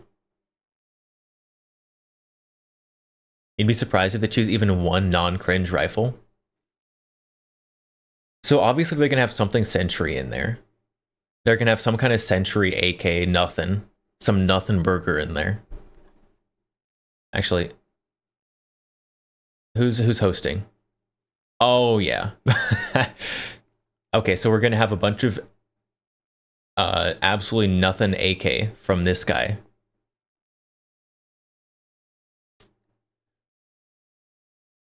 So we're some random AK.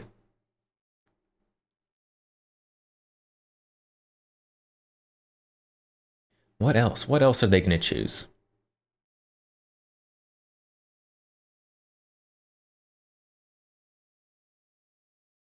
I'm trying to think of what they covered in their videos, but I can't do it. The AK-69.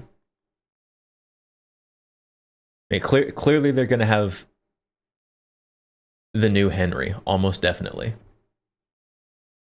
Some nothing burger AK. I do think they're gonna have Daewoo in there. If they don't, I'm unsubscribing. If they don't have a Daewoo, I'm unsubscribing. What's up, everybody? And of course, we're back from SHOT Show, right? And Daewoo in the top 5. Not in if it's in honorable mentions, I'm still unsubscribing. And we saw a lot of stuff. We saw a lot of stuff. A lot of stuff. Most of us don't have the SHOT Show cred.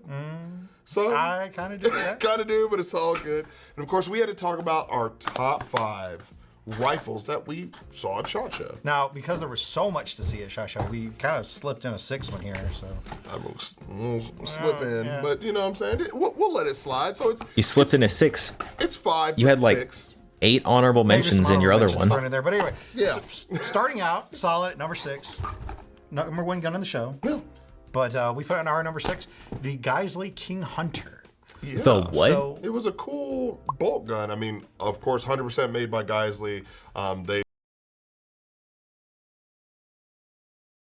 They made it in conjunction with like one of the best bench rest shooters in the world. I mean, they even made the machine that makes the barrels. But they list their competition PSA. I mean, they really put their heart and soul like into redefining. I don't know. House, we'll see. Right? Like we're gonna make the machines that make the parts. Right. As a matter of fact, why don't we just shut up and let Mr. Geissele just talk about it? I feel like, yeah. This is not a Bill Geissele rifle. This is a Geissele rifle, which means it's only occurred because of all my teammates, okay? Right. Everybody put an effort into this. This is truly a team effort. It is a great bolt action rifle. Yeah. It's accurate. It's made out of the finest materials, is it, okay? I liken it to a Rolex, all right? That's what the Rolex of bolt actions.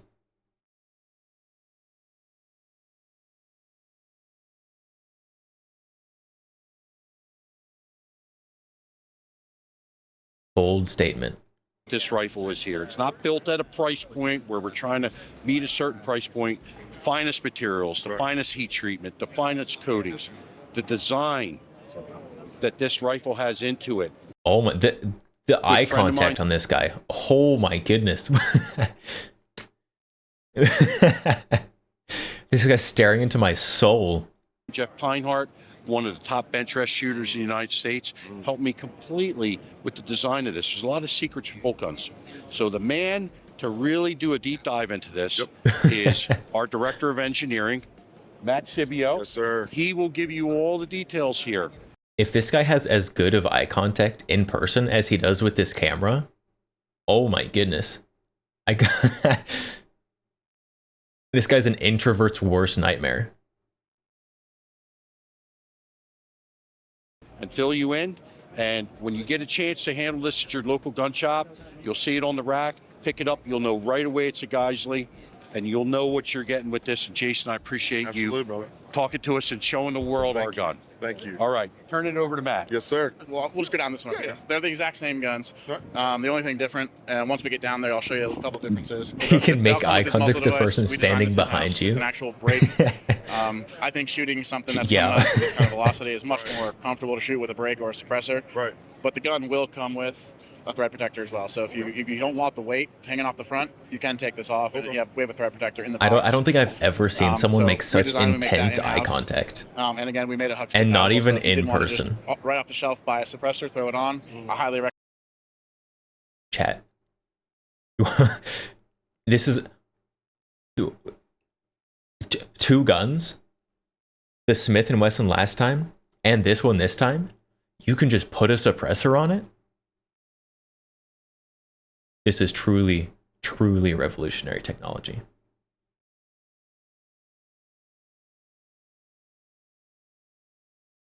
That they're using for the casing to let them get even more pressure in a safe environment that you could use with brass. That thing's ripping out of there. Absolutely. 3,000 feet per second. That thing's zooming. Yeah. So that was our number 6. Moving on to number 5. All right, so coming in from Century is our number 5 with the Century, here we go. AP-51 and AP-53, technically pistols, but basically shortened versions of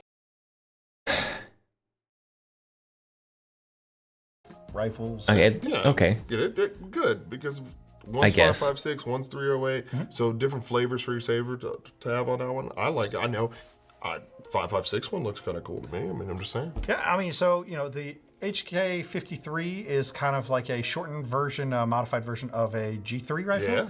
And so the AP53 is coming in from Century at a, probably much more attractive price point than HK would provide. Got that one. And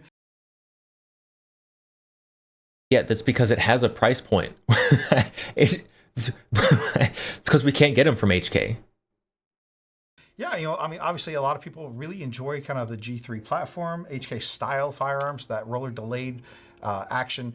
And so whether you get the 5.56, the 53, or if you get the 7.62x51, which is the 51. Makes sense. I think both of these look like really attractive options. And I mean, again, kind of a home run for Century in being able to bring these in. You think he means the 51? More points to even add I don't think he knows what he means. So as you can see here, we have the Do they not know anything about the guns they're listing? I don't think so. And this is going to be our 5.56 variation. As you can see, we have the wide grip up front here. We've got the 4-prong flesh, and then we've got our navy grip back here, and then a little something we did extra here for your individuals that have the ability to have the fun switch. It's a little bit cool design over there for you, but if you don't have the fun switch, pictures, it still looks cool. Picture superiority. Correct, right? In the original, the 53, you got the burst and the pew and all of that stuff, so that looks really, really cool. You guys brought 308 and 5.56 stuff? Holy shit, who's this guy? Dude, I am... You guys see this? Thanks to these guys, he's back. These are available. You know what I'm saying? Gun Owners of America, man. Yeah, dude, that's what we're trying to do over here, man. But have you AP guys seen Pistol 53 All right, first in of all, I top wanna know 5 rifles. this. Yeah. When are they going to be available to the public? But at least they're not doing this hot pink AK again. In a couple weeks. In a couple weeks. Yeah. And this one, number 4, was kind of tucked away in the cut, and it was great. It's the Centis AMR. Now, of course, the what? Additive manufacturing added onto a G36 platform, and I think that's pretty cool. additive manufacturing for the folks who don't know, Matt. Let's break it down. So there's a couple different ways additive manufacturing can function, right? So what we're talking about. Okay, chat. Does everyone know what 3D printing is? Okay, that's what additive manufacturing is. Let's have him say it. So this is the Centus AMR. This is the first serial production, fully additive printed receiver. So this is printed in-house. We make all the parts for it, other than the grip and the drop-in trigger. So this is additive printed. The weird so on a 3D printer. G36. So metal powder bed fusion. This is the first in the industry. No, We're you don't know a what 3D contract printing is? manufacturer, but Okay. we've done this as a technologies and function study to show the market that we can take on projects like this and build it from front to back. Perfect. So what's the powder for? The powder Let's creates the 3D metal print a structure. It polymer sticks gun, together with but in lasers. metal. The easy way of explaining it. And we Yep. decided that a great platform to bring back to life. We also manufacture all the parts around it, the bulk carrier group, gas blocks, barrels, everything, all the serviceable parts in mass quantity would be the G36. So it didn't get the love that it needed, and getting updated into the next warfighter period and era. And they moved on to other items where there's just so many operators still in the world that love the gun, and it has that fabled like Why does it take an mythical AR grip? status.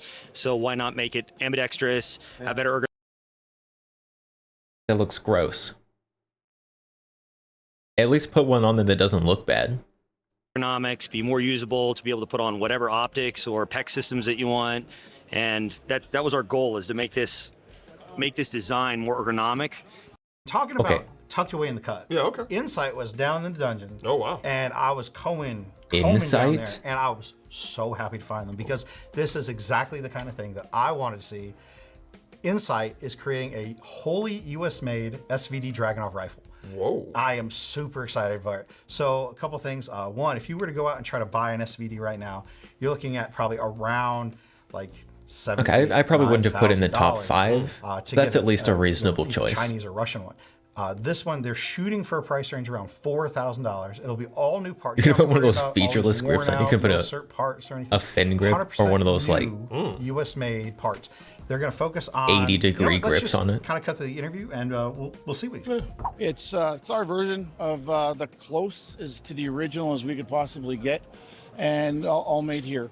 The initial prototypes started out with 4140 steel billet receiver, and right from the ground up. Everything is sort of been I guess, an accumulation of 5.5 years of working away at this. The last couple of years more intensely, and we picked this show to introduce the firearm, and it's something that we're very proud of, and we think it's going to make a lot of people These happy. ones For the are pretty initial cool. model that we're introducing, it's what we, I guess, are going to call This it. is our a classic model. It's reasonable close as top we can 5 get pick. to the original, and sort of have that purest look to it. So everything we've obviously, I guess, designed, but with the idea of being as close to that iconic weapon as we possibly could. So that first one, you said it's going to have that. Accurate version, like with this chap. What's the price point? I don't remember. This rifle available for dealer orders fourth quarter. And the target price, we are going to do our best to keep it, is around that $4,000 mark. So 4,000. That's exciting. Quite a bit, not terrible. When you look at the cost to buy a SVD on the market, a fourth VSS guy already crashed out badly. They're already taking special orders on the VSSs. I hope that doesn't implode like that usually does. 4K seems realistic. It'll probably be more than that. Yeah. I think that is a reasonable goal to have. Number 2. Let's do it. And number 2, of course, we couldn't go any further.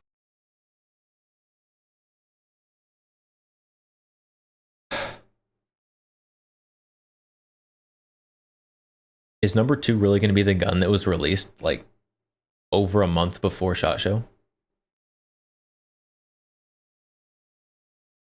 Further without talking about HK, right? We're talking about their new MR A4 line lineup. So that's 5.56 and 7.62 by 51.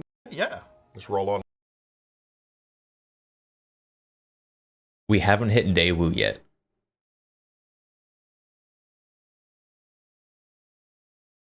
into it. And of course, we got like honorable mentions, right? Matter of fact, we got like 3 of them. I mean, top 5, top 9, whatever. But yeah, so there's so much to see. We just got to throw a couple more at you. Yeah. So my first honorable mention is going to be the BSD 300, which is like a U.S.-made Vintorez rifle, the VSS Vintorez. So this is an integrally suppressed kind of a specialty. Oh, there we firearm. go. And There's normally VSS. this would be a 9x39 of the original Soviet version. You might notice a little trend there with some of my options, right? What is that?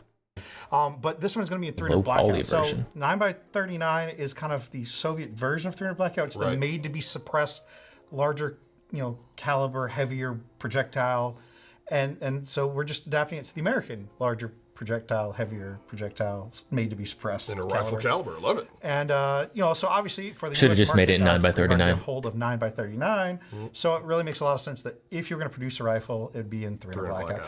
Now, the reason this is honorable mention instead of like my top pick is because there's some questions revolving around this particular product. So if you were interested in hearing a little bit more about that, Ian at Forgotten Weapons has a great video on the development of this, and yeah, we'll just let you check it out over there. Yeah, and mine is the CZ Bren 3. Now, if you could tell, the Honorable mention, law enforcement only. interview was great. It was wonderful. They really didn't give us that much RXM already has new colors. He's being sarcastic. I'm for those being of you who don't super know. sarcastic. We had to spoon feed a little Are bit. they good But it's all colors? good. The Bren 3, of course, all of its configurations, configurability, and it being so modular. Now, it was announced last year, but we were actually able to get video and actually have hands on this year. Now, will it be available next year? We don't know. CZ, you know, maybe. Probably not. Probably not. I mean, I'm just saying, at least in the commercial, U.S. commercial market. Now, they are Guns and out, knives. Hello, in hello. Europe and international wise. I get it. Near peer conflicts is out there. It's cool. Black But maybe FDE. we might just be lucky Some shade next of year green. and just say, hey, it's available now. Is it not that's OD my green? mention for sure. And then I got to sneak one last one in here, which was Matador Arms. So, guys, I was down there. Again, it was down in the dungeon. These guys, last year they announced Okay, their Matador. Mat 9, Matador. 9mm upper. Now, one of the cool things about this was that there are different lowers that can accept different types. Matador was one of the last ones I expected to show up Magazine. So you want in a Glock this video. magazine, you got a Glock lower. You want a Scorpion magazine, you got a Scorpion lower. What they introduced new that was super cool was their bullpup receiver that takes Colt stick mags, and this thing was super cool. It's kind of configurable. I was about to get mad at them for not showing the actual thing and showing this old like 3D prototype of it. But then I remembered that in their video, they never got this gun into frame when they were talking about it. So I'm still going to make fun of them for using this, but for a different reason. As a pistol or a rifle, and it's just really cool. In fact, the creativity that they have was so awesome. They also had a lower that take a kind of a Bison 55 round helical mag. I mean, these guys are getting so creative with it and take something that's, I mean, there's a ton of 9mm. When are we going to get a bullpup that takes Bison mags?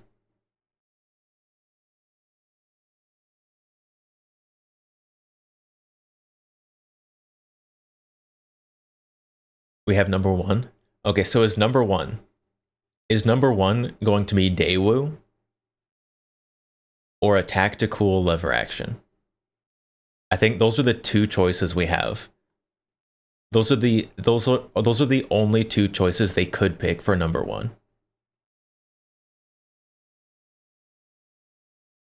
Upper companies out there, but they're really kind of pushing to see what's the limits of what they can do with developing around this thing. So hats off to Matador Arms guys. It was super fun hanging out and getting to see y'all guys again.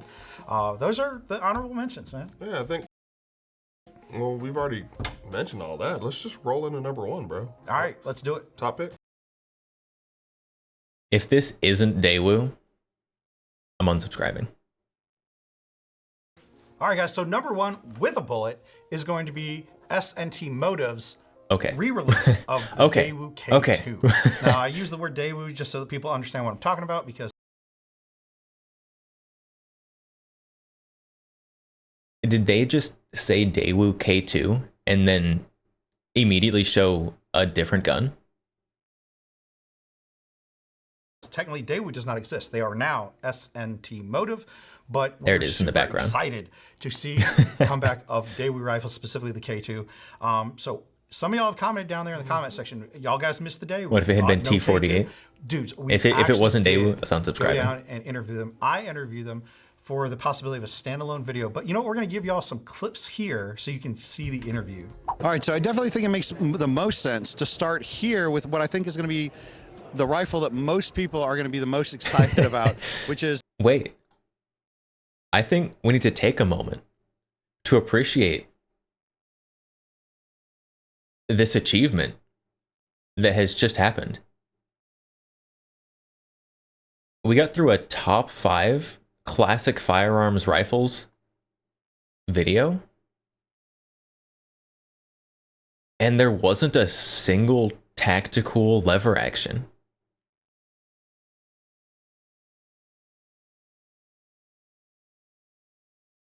That's incredible.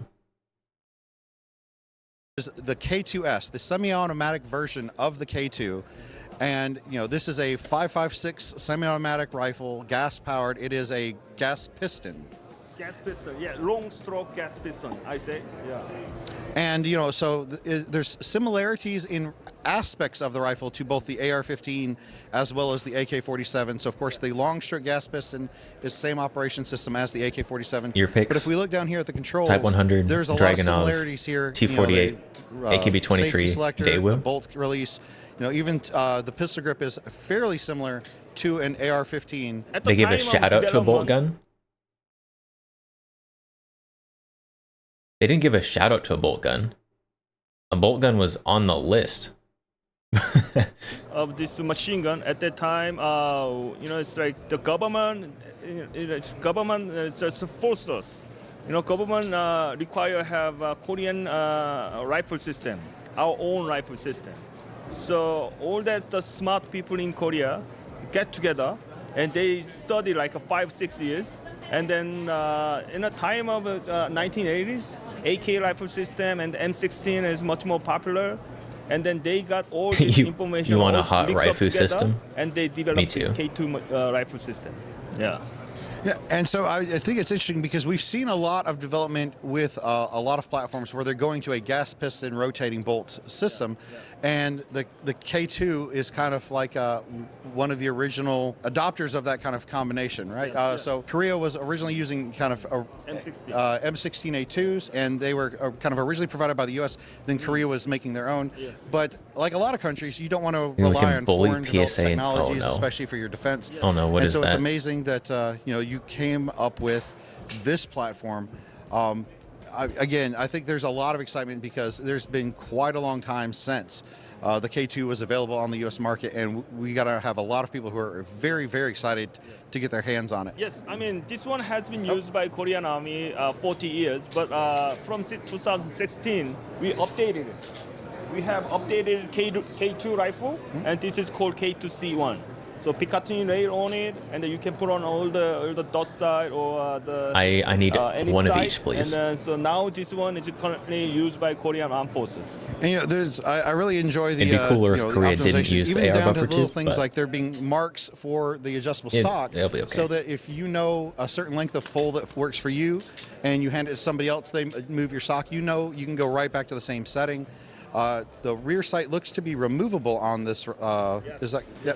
So if you wanted to go completely flat top and just using like a red dot and a magnifier, or why would you get rid of that? That's a cool looking rear sight. Maybe some kind of a magnified optic. That's certainly a possibility. And again, you know, the addition of the Picatinny rail definitely means that you're going to be able to optimize that however you would like to with accessories. You can put on the handle here, and then so you can position yourself as comfortable. Now, one thing I see that you have it listed as 5.56 223. My understanding was originally that they didn't recommend using the 223 Remington. Are the commercial variants that we're making going to be, I mean, just fine with commercial 223 ammunition? I mean, Korean Army, we are the like a NATO allies. I mean, so we are the big ally of U.S. Army, and then so all that NATO allies using 5.56 mainly. So that's why we have our product is only focused on 5.56. I like how he says NATO. NATO. But if there is some demand from commercial 5.56 market, only. The U.S. market, That's we can perfectly do fine. that. I mean, we are open to all the options. Super excited to see these Korean fighters. All right. I don't need to see them talk. Even when praising the Daewoo, he still has bad taste? Who? Me? Me or Classic?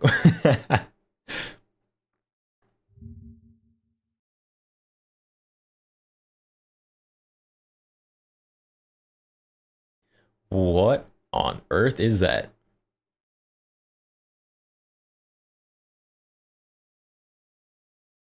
The Classic guy? Okay.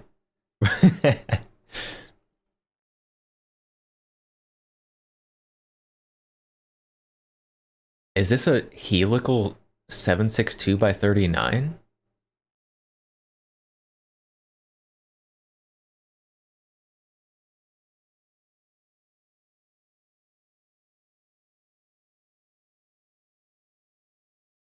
I'd buy that. Overfolder stock.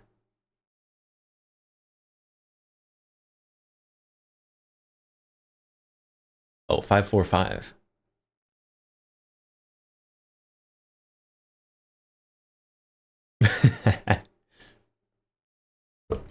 I'd definitely buy that. I'd buy that for sure.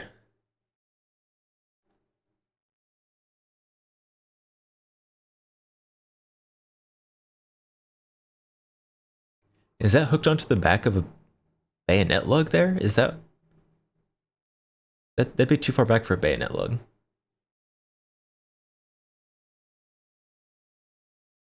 Right? No? That'd be the right spot for a bayonet lug. Pringles can holder.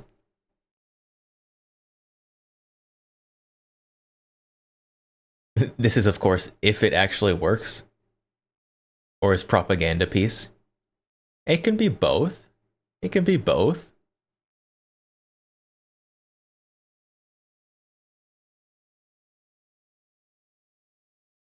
It's probably most likely that it works, just not well.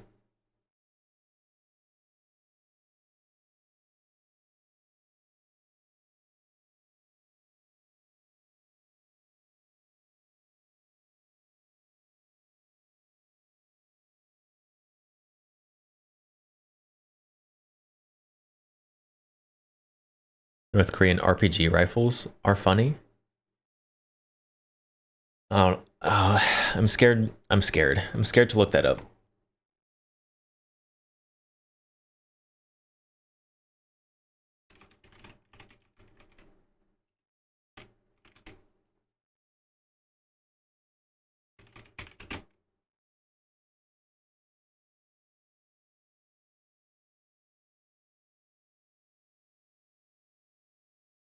I'm just looking at Google Images here.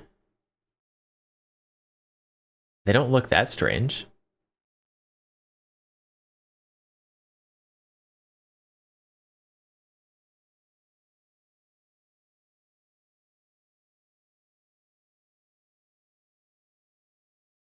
Wait.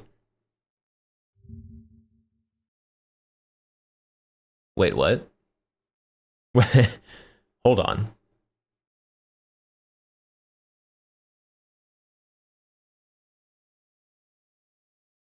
Huh? I thought they looked normal. That's just because the pictures were small.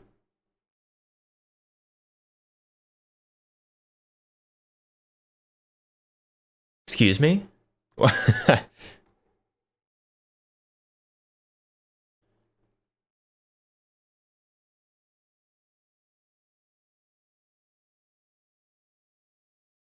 These are just RPG-shaped rifle grenades. These are just stocks.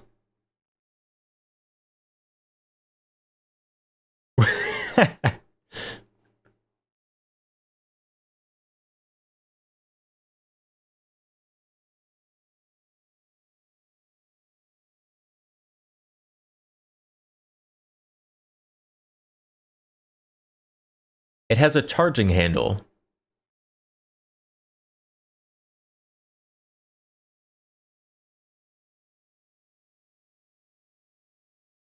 Huh? AMP-69 but bigger.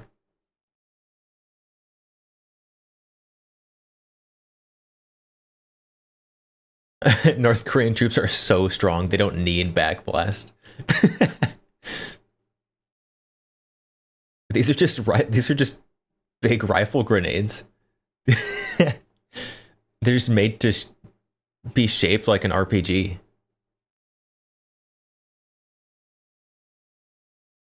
Rocket Man with Rocket Army.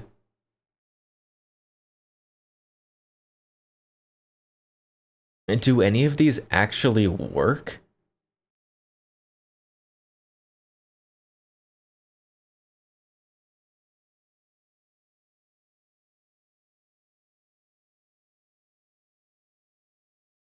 If there's not footage of these actually being deployed, I don't think they work.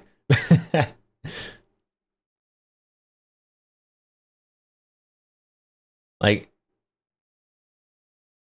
just look at the pieces of this. This is a tube going into a piece of bar stock with a handle coming out the side.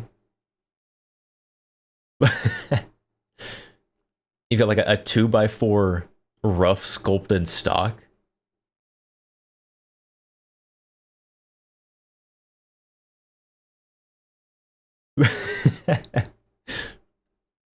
We'll probably see them in Ukraine. If we see this in Ukraine, they'll probably be just sitting on the ground. Just like this.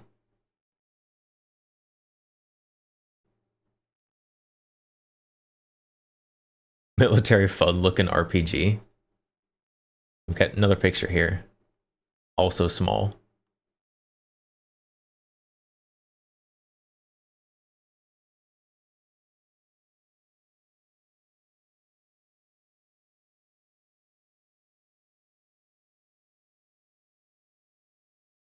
There's no way these work, right?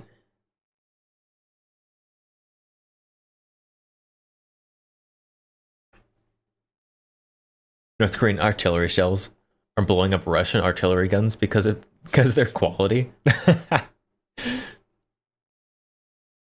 It's hilarious in a very sad way.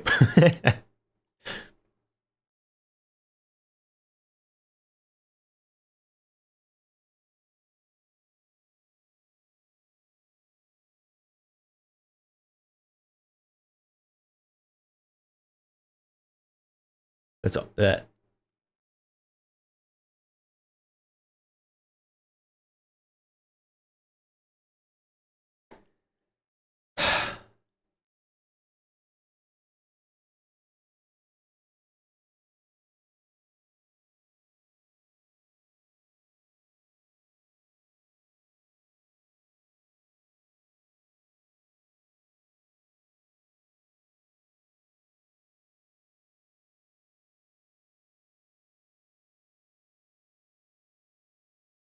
North Korea is just a wild place.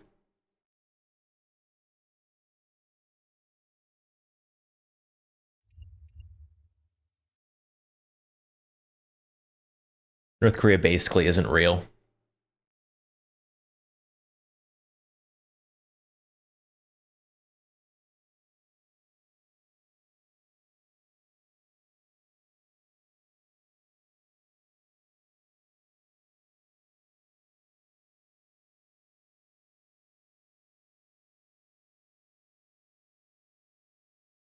So did I say what my top 5 rifles would be from SHOT Show?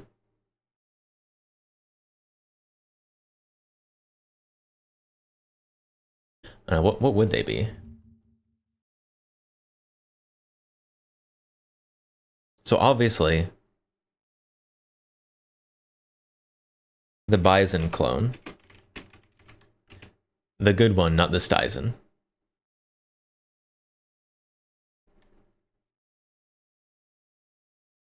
The MKE HK51 clone.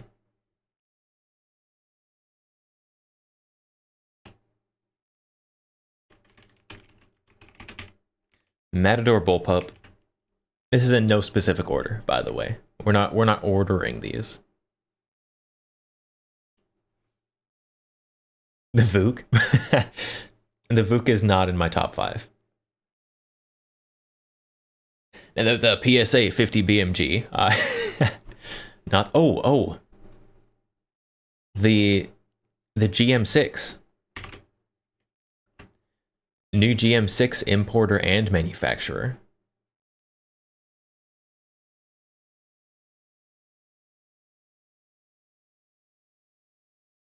What's the last one? What's gonna fill out my top 5? T48. The T48 is very cool. I don't think it gets to be in top 5 though.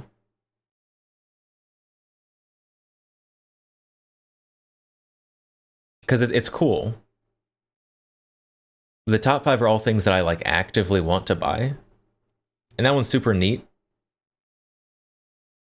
But I don't think I actively want to buy it.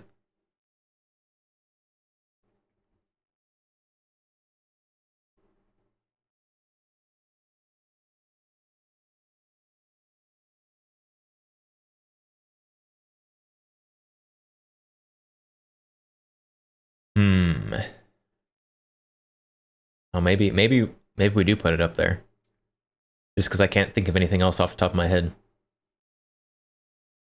Oh, the Type 100. There we go. There we go. There's my top 5. In no specific order.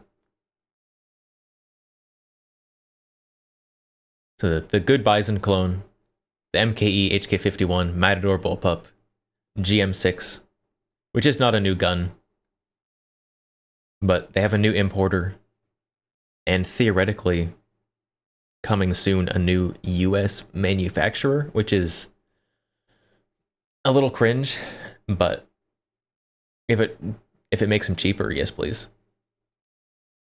And the Type 100.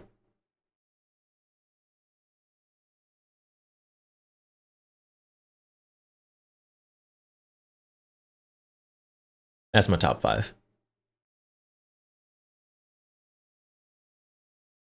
And there is also a lot of stuff that was super cool.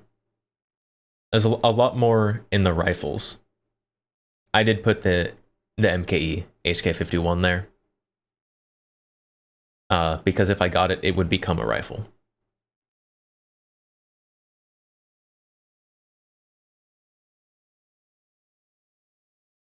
Even though, yes, it is technically sold as a pistol.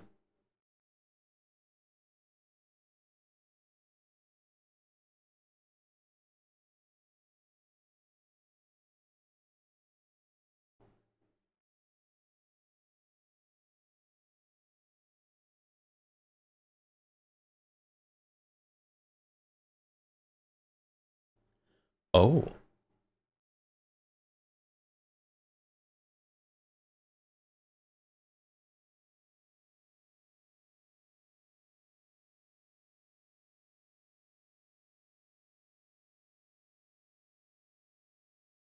Forgotten Weapons did an in-depth video on the VSS, the new VSS. Hey guys, thanks for well, obviously we have to watch tuning in that. to another video on ForgottenWeapons.com. I'm Ian McCollum, and this is a little bit of an awkward video to make. I took a look at the VSS clone being made by An awkward video to make. It's gonna be bad. BSD Fabrication and Works at SHOT Show.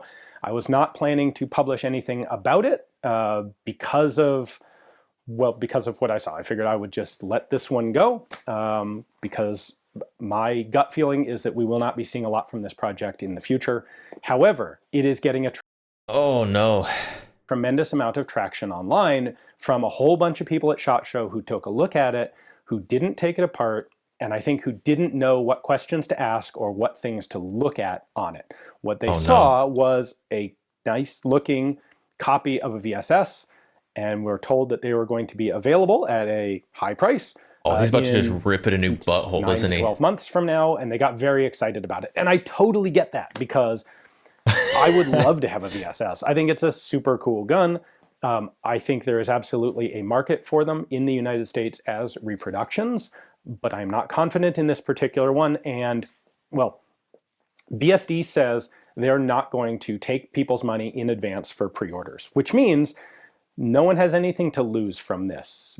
BSD should absolutely go forth and like knock it out of the park.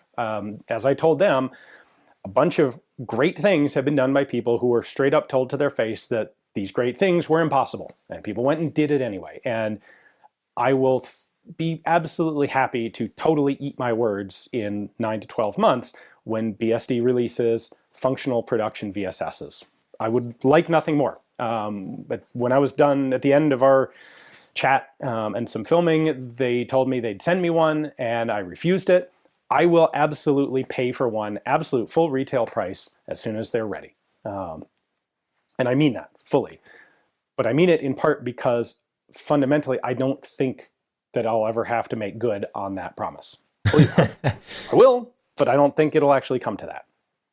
So now, again, let me be clear. They said they're not going to take people's money as pre-orders, which means no one has anything to lose, which means none of my criticism will actually negatively affect anything that they're going to do, because they're not dependent on convincing a lot of people to send them money before guns are ready, because they're not going to take that money, which is excellent. So knowing that, why am I concerned about this? It's going to be awkward if they start taking money now. First off, their timeline is literally insane. The idea that they could have that gun ready for production in 9 to 12 months is completely impossible. The Type 100 guy said they're going to be ready shorter than that, although it is direct blowback, which is simpler. They have built one gun. They had two there. One of them was, they described it as a proof of concept built on AR parts. It's an AR bolt. I don't know the exact internals. I didn't actually take that one apart, but it's obviously an AR-15 bolt carrier. You can see it from the outside. And they were very clear that that's not what they're planning on actually producing. They were going to make a true, honest clone of the VSS Action. You have two of these. The one out there is the like proof of concept AR mechanism, which is not what you're going to be actually producing. Not for the moment. It's going to be... Yeah. Okay, cool. We have some ideas on how we kind of want to move forward with, new designs later in the future, but for now, we know this works. Type 100 is glorified and glorious Nippon. They have one of those guns. Not all of the parts on it were made by them. By their admission, the top cover on it is borrowed from a client's parts kit of a real VSS. It's a Russian top cover. So I guess this is, actually, you told me earlier, this is an original part. Yeah. I mean, that's just a stamped sheet of metal. You could contract someone to make a bunch of those relatively cheap. Actually, this comes from a kit that one of my clients asked me to build them, and I asked him personally, can I borrow the cover for the show because I don't have time to build another one. He said yes. The suppressor is produced by B&T. By the way, that's something that I just want to make sure people are clear on as well. This says in no way a B&T project. The gun was displayed at B&T's booth because B&T are really cool, nice people who want to support small companies that are doing this sort of reproduction. And B&T manufactured the suppressor. Good stamping is hard. Cheap, but not good. Yeah. They sent B&T, a CAD file of here's what the front end of the barrel looks like that we need you to attach to, and here's what we want the suppressor to look like. And B&T, because they work very quickly and they're happy to work on very small minimum orders, made a suppressor for the thing. They 3D printed an awesome modern suppressor, but that is the extent of B&T's. Wait, they are willing to work on very small minimum orders? They have two. So you're telling me all I need to get a custom B&T something is to order two of them?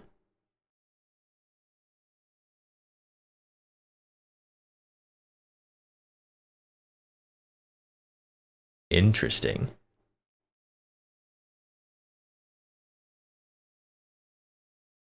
Besides VSS top cover is nothing like AK1. That's true. Top covers were planning to be milled.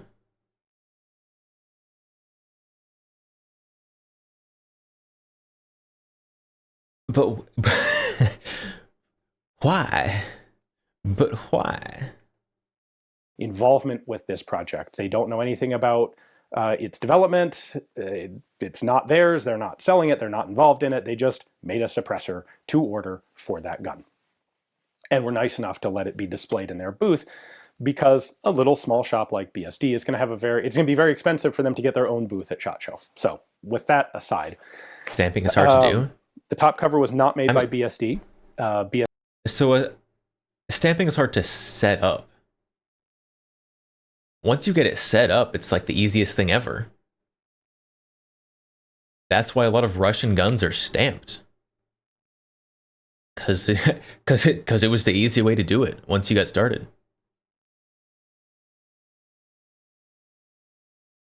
BSD has, by what they told me is they have never manufactured a complete gun before. This is their first.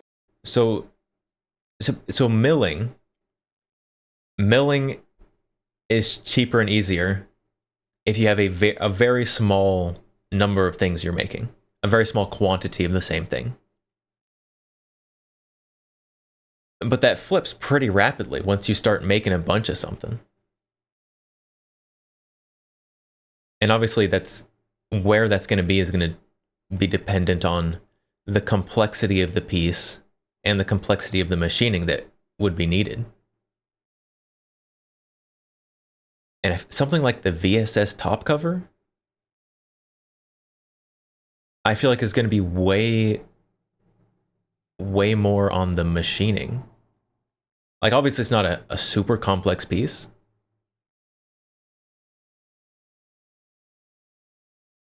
but still, they aren't going to be selling a lot of these. I mean, from what it sounds like, they're not going to be selling any of them. So we'll see. Firearm project. Is this your first complete gun project? Pretty much, yeah. Okay. Yeah.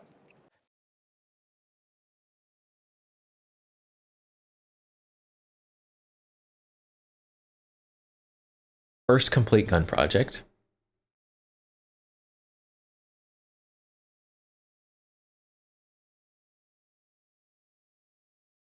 If this comes out in 3 years, it'll be going fantastically.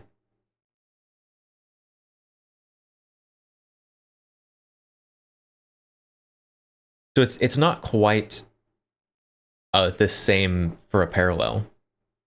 But everyone knows the AK-50, right?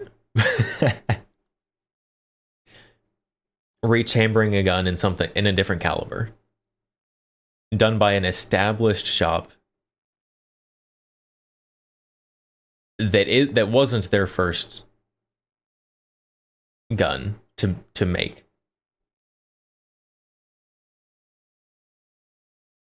It took like 8 years or something.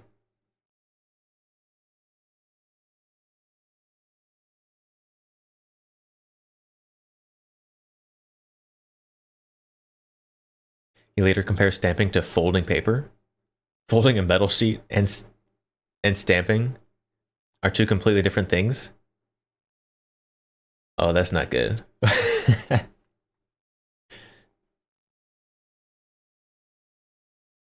But by an eccentric genius YouTuber. Yeah, the AK-50 had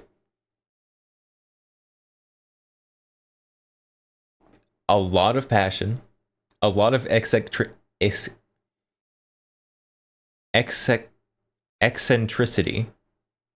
and a lot of money behind it.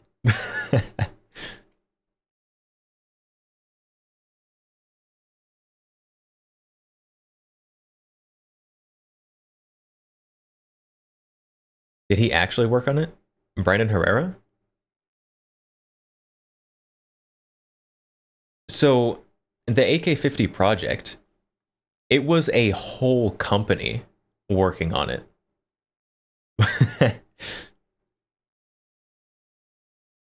Eccentricity. I got there eventually. It's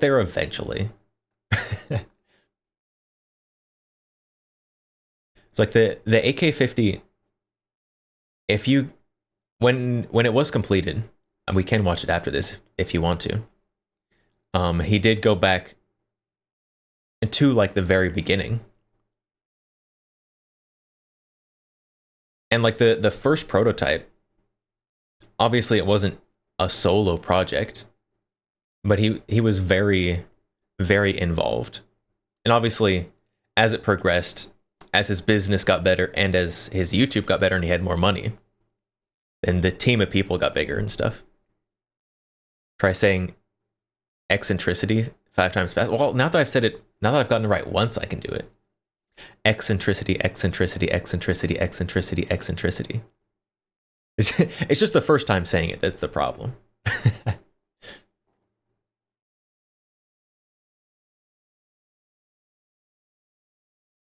If Brandon didn't become a big YouTuber, there's no way he would have been able to finish the AK-50. Absolutely not.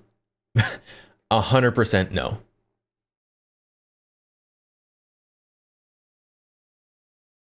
Because like the first like super scuffed prototype, very different from how it ended. And without the YouTube money, would not have happened. And this is an absolute doozy of a first project to get into. A lot of people. And we can watch that next, if you want. Think the AK-51. VSS, they just assume it's an AK variant because it's got an AK looking mag. It's got a stamped top cover. It's got a rotating bolt. It looks like it's just someone's modified silenced AK.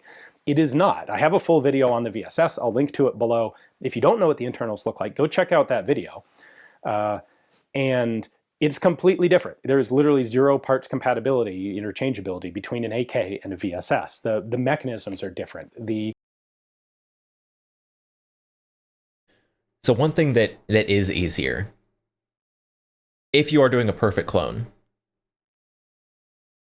is you can just copy paste parts. Now obviously that's not what they're doing because they're rechambering it. But the guy said they had parts kits. Like they were literally using a piece from someone else's parts kit. So they have access to the pieces. So like I mean, obviously it's not quite as easy as like copy pasting it from real life into some kind of CAD software. But you do have some kind of starting point. VSS does not have a hammer. It is a striker firing system vaguely similar to the VZ58. Certainly not interchangeable with that either, but it's a striker. There's no hammer in it. So the trigger mechanism is fundamentally different. The firing pin setup is fundamentally different. The bolt is a 6-lug rotating bolt. It has, other than the fact they both rotate, it has nothing in common with an AK bolt. You cannot modify an AK bolt to be a VSS bolt or vice versa. And it's a complicated bolt to make too. The bolt carriers are different. There's nothing in similarity. So what BSD is claiming that they are going to do is put into production a complete operating system made from scratch that nobody in the United States has manufactured. The only VSSs that have ever been made have been in Russian factories, and BSD says they're going to do this in the next 9 to 12 months.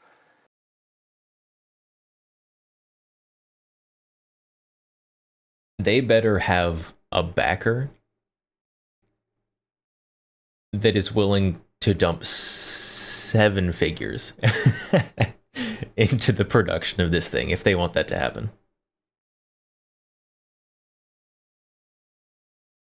I didn't realize how much development they hadn't done.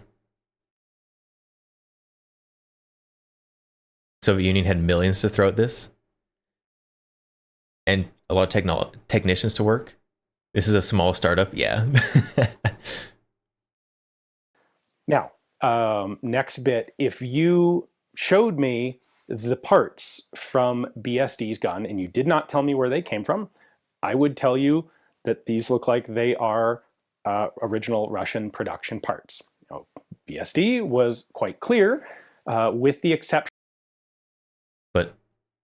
but some of them were of the top cover, that those were their parts. I asked them if they reverse engineered a gun to get them. I was concerned. My concern is, okay, maybe they got one gun and they did a bunch of laser scanning or measuring of some sort, and they came up with dimensions. The problem is, if you do that, if you reverse engineer one firearm, you do not know what the tolerances are. You don't know how much. Yeah, that's so a let's be clear. starting Tolerance point. doesn't mean how big the space is between parts. Tolerance means how accurate do we have to manufacture every individual dimension on a given part so that the parts will interchange properly. So, for example, if you look at the follower of an AR-15 magazine, there's an opening between the edges of the follower and the edge of the magazine. The tolerance on that is huge, because you could make that thing a millimeter wider or narrower and it would still work just fine. The tolerance on, say, the front face of the locking lugs on an AR-15 is very much tighter because it has to interact properly with the trunnions. So you have to make the trunnions to a very high level of accuracy and the bolt lugs to a high level of accuracy, but the required accuracy is different for every dimension of every single part. And you can't just say, well, we'll make them all perfect, because that's a physical impossibility. There is always variation in your machining. And the closer you have to be to perfect, the more time and the more scrap you're going to create in the process of manufacturing. And if you reverse engineer one gun, you have one set of discrete numbers, and you have no idea if any given dimension in it is at the very top of your allowable tolerance or at the very bottom. And this is so at an absolute minimum, for reverse engineering a gun, because that's what we're talking about here, an absolute minimum for like scanning, reverse engineering, at a minimum you need 3 that you can scan and take measurements of, so you can at least get a little bit of the tolerance. Ideally, you need like 100. Why you have, this is one of the major elements of re-engineering a firearm, is figuring out what is our allowable tolerance on all of these different parts. So my concern was, did they just get one gun? What they told me was they have a complete CAD file for the whole gun, and they can't tell me where they got it. So you said you have you have CAD files for the whole thing. Mm-hmm. Where did they come from? I can't disclose that. Okay. We put some together, modified them. To me, that sounds like this is all sketchy gray market stuff that they...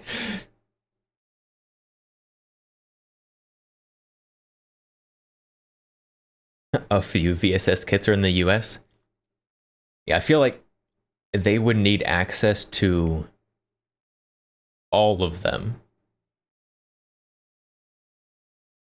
They've assembled a couple of parts kits, and some people out of Russia gave them various pieces of technical data package, which is fine, but that is not necessarily a sufficient basis for manufacturing parts. I asked them if they were going to be making parts themselves or if they were going to be subcontracting, outsourcing the manufacture, and the answer was they're going to be outsourcing the manufacturing. Are these parts that you have capacity to manufacture, or are you going to be outsourcing? We will be outsourcing, like subcontracting the parts? The amount of demand that we're seeing right now, it's going to have to be outsourced. When it came to stamping, looking at this top cover, like, okay, this one's borrowed. What's your experience stamping? Like, are you guys going to be able to stamp top covers and selector levers and butt plates and the other pieces on the VSS that are stamped? And what they told me was straight up, they have no stamping experience. Okay. What sort of stamping stuff have you done before? None. Okay. I don't stamp. Okay. When you see a flat piece of paper, you can understand how to make a template and fold it. It's just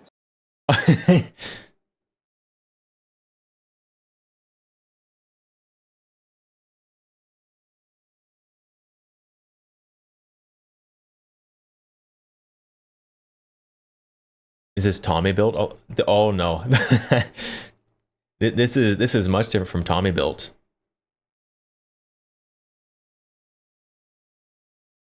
Because Tommy built was already an established manufacturer with a good reputation. These are some random guys nobody's ever heard of who haven't made guns.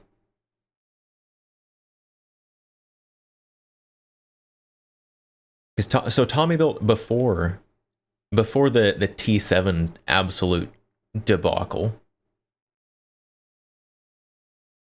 They were the TG36s and all of that stuff.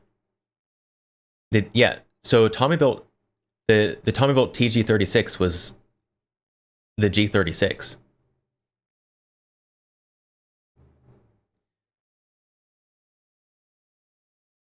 And besides that, they had a lot of experience building from parts kits these complete guns. Not, yeah, we made 2 of them.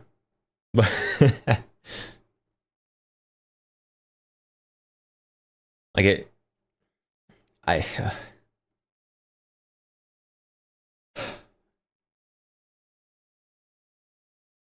I was hopefully optimistic after I'd seen some of the other people's videos about these guys that didn't go in depth. Because with surface level questions, they answered them really well. They made it seem like they had already been working on this a long time. Like it was just around the corner. But now that someone's actually asking questions, looking a little rough. That's a manufacturing technique that one does not simply pick up overnight. We had a bit more discussion about what was involved in that, and the answers, the things that they told me made me even more confident that they just don't know the challenge that they're getting into, which does not mean they can't do it. The guns were made from existing guns? So we didn't have experience actually building a gun from the ground up?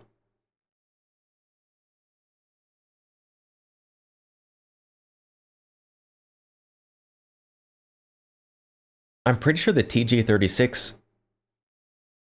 was at least mostly from the ground up, right? Because they did production runs of those.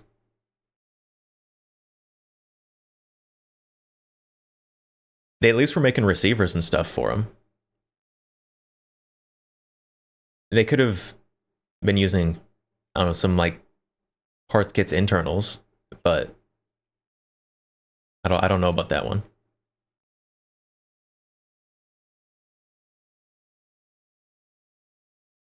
Again, let me be clear. If they're not taking people's money in advance, then they can tell me to F right off and go do it anyway. And no one's hurt for it. And again, I'll buy the first gun that comes off the production line ready to go. But this is a significant undertaking. Like the top cover is a significant undertaking. I want to just point out the contrast here to Insight Armory's reproduction SVD that we also saw at SHOT Show. They had one of their own production stamped top covers, and it was beautiful. And they understand the difficulty of doing it. And they've spent 4 or 5 years, working on that project to get it to the point where it is now, where it will allegedly also be ready by the end of this year. BSD told us that they spent 7 weeks putting their prototype together.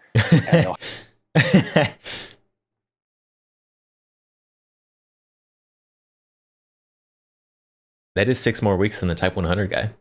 Have it done. They'll have guns in production by the end of the year. This, of course, makes me extremely dubious. The fact that the condition of their parts, the way the internals of that gun look, with the exception of the barrel and the receiver, are if I take them at their word that these are parts that they manufactured, then it means they are extremely qualified, and they are in fact going to knock it out of the park, because those parts look exactly like they should be. They got some filing marks on them. They said they had to do a little bit of hand fitting to put the gun together, but those parts look. And that's where we're getting into tolerance issues. As good as Russian parts, which means either they're really good or they are Russian parts. Again, BSD is very clear that those are not Russian parts. That's what they told me. They have manufactured that, and they said they had one additional set of parts, so they had a backup.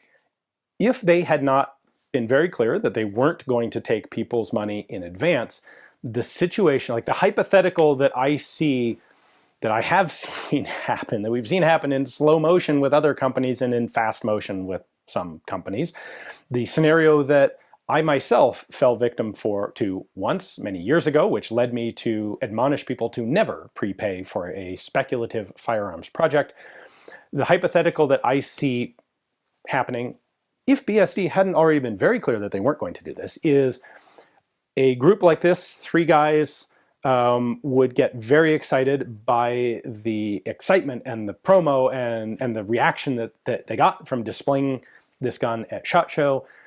They would quit their day jobs and go 100% in on making VSSs, knowing that there's a huge market for them and everyone's excited and they're excited. He seems pretty skeptical about the amount of parts they made themselves. I mean, yeah. If he's skeptical, I definitely believe him. Or believe in his skepticism.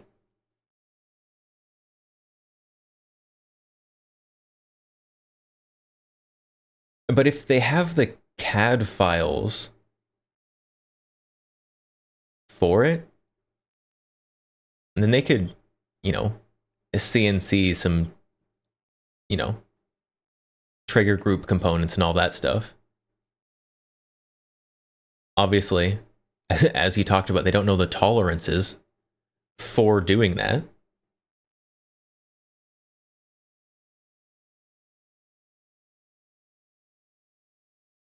But also just things like, if they are old parts, they will show wear. So if they're claiming to have made these parts, but Ian is looking at him and been like, that doesn't look newly produced.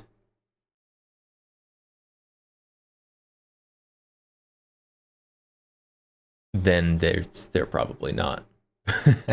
But I don't know what specifically is making him say that. Pure speculation on my part right there.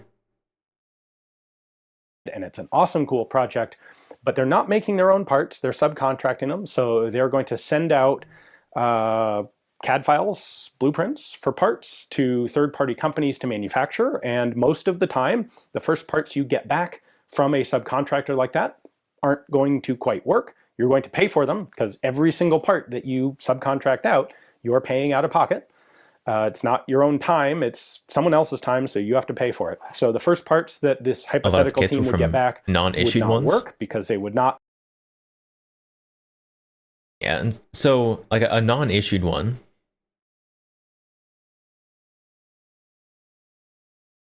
okay, a non-issued and unused one that's just been like sitting in Cosmoline the whole time, they're gonna look pretty new, yeah.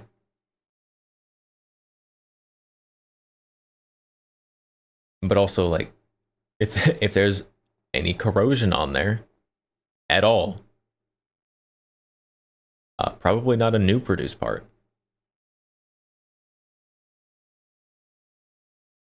Because I don't know if you've looked at parts kits, if you get a non-issued parts kits gun, some of them still don't look brand new.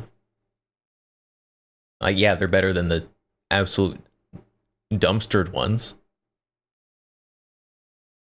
but most of them don't look brand new still.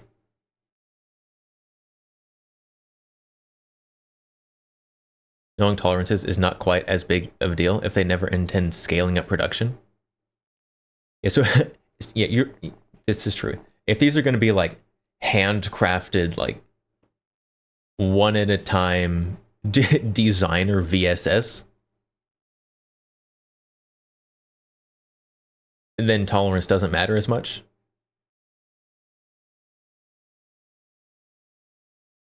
But also then you have to charge more.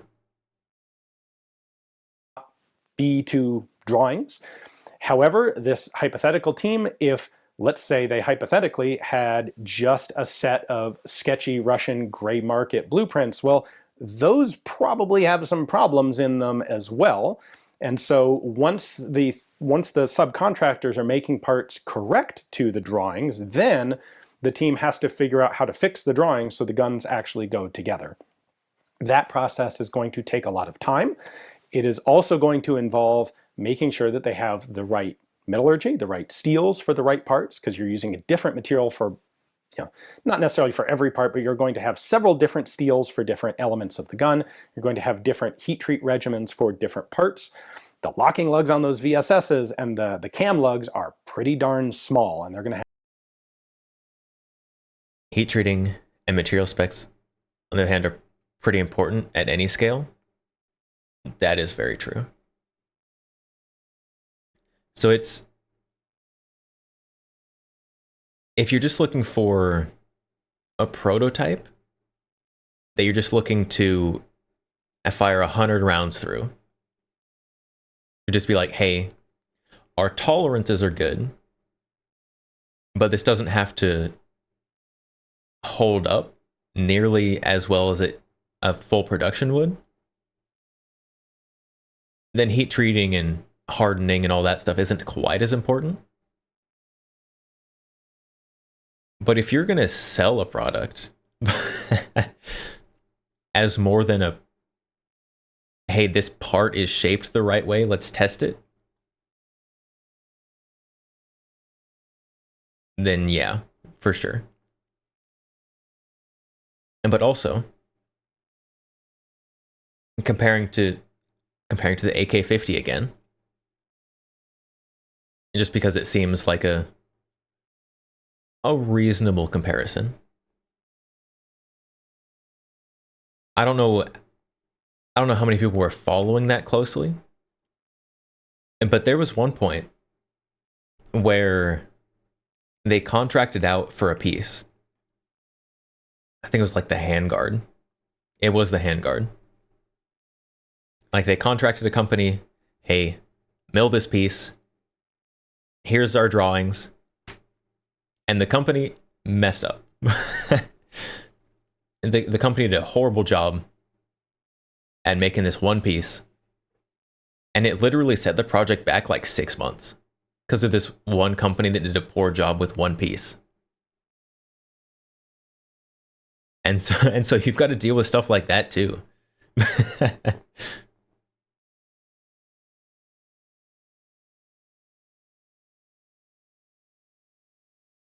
It's fine. Just use heat treating specs from an AK. I mean, for some parts, probably can. For a lot of others, definitely don't do that. Kyber Pass illustrates how you can ignore materials if you don't care about longevity. Exactly. If you're okay with buying a new gun after every 100 rounds, and just use whatever steel's cheapest. Have to be very tough. And that means they have to be a steel that is tough. It's not too brittle, it's not too soft, it's Goldilocks, just right in the middle with the right heat treat to do it. This process is going to take a lot of money of trial and error of parts back and forth, and the hypothetical team that I have pictured in my head would go through all of their existing savings in probably about 6 months. And then they would be in a very tricky situation where everything they have is invested in this project, but if they don't have more money to put into it, it all falls apart and they have nothing. And so they would look to where can we get money? And the only, the obvious source, the easy source, and perhaps the only seemingly viable source would be to sell pre-orders for the gun in advance to bring in the capital, which they would, I'm sure, in good faith expect, like, we just need a little bit more money, like $20,000, $30,000, and we can fix the problem that we had with the bolt. We can get the good bolts, and then we can assemble the first guns, and it'll be good. And the problem is, there's always another issue that comes up. It always takes more time. You always have to fix another thing, and they would blow through that additional pre-sale money that they had. And maybe they would be able to do a second run of this. Maybe they'd be able to bring in some more money from some additional pre-sales. They would raise the price and say, you know, okay, we initially thought it was going to be $7,500. It's actually going to be $8,500. But if you prepay and put $5,000 down, or put the whole $7,500 down now, you can get it for the original price and not the higher price that we're going to charge everyone. Can you when imagine? it's finally done? And this cycle would go back and forth until eventually they ran out of cash and they ran out of people willing to pre-order. And then the whole project sinks, and everybody who's invested in it by pre-buying is out their money because there is no money left to get back. That would be the hypothetical that I would be extremely concerned about seeing on a reproduction firearms project. So that is, of course, entirely hypothetical because, like I said, BSD was quite clear that they are not going to take people's money in advance. So I will tell people right here, do not pay for prospective reproduction firearms projects in advance. That's just good across the board advice. It doesn't matter for this one specifically. I got bit by it. I put $7,500 into an early FG42.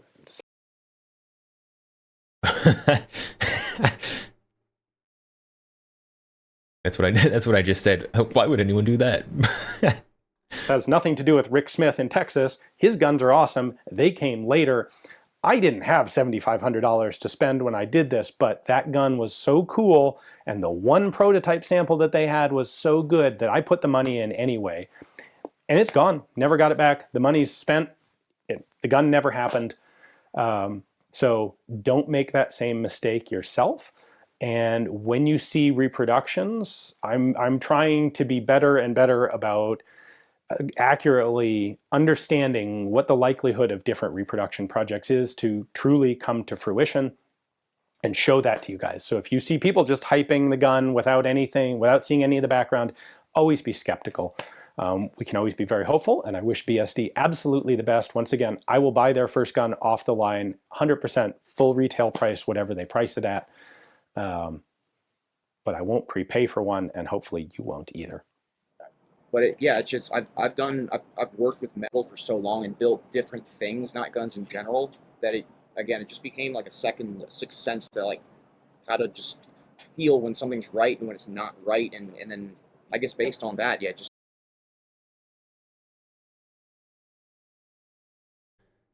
Unless this guy's like the Da Vinci of mechanical metalworking, I don't think it's going to happen. Just take measurements and confirm. The top cover rubs on the bolt inside. That's why it's a little bit rough back there. But, confirm. The top cover rubs on the bolt.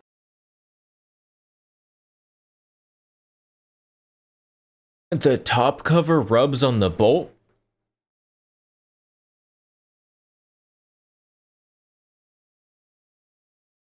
That's not even your top cover, and you're scratching it up.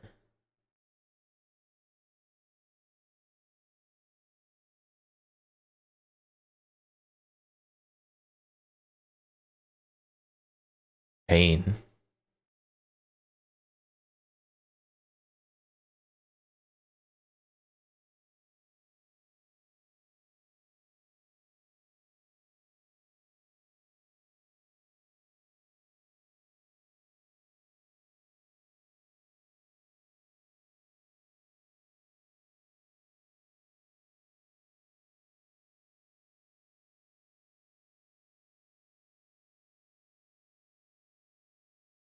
Let's see. I'm just scrolling through the comments on this one. The top comment is, I spoke with the owner about pre-orders yesterday. I was told they would be 3.5K non-refundable. So they're already charging for the free pre-orders.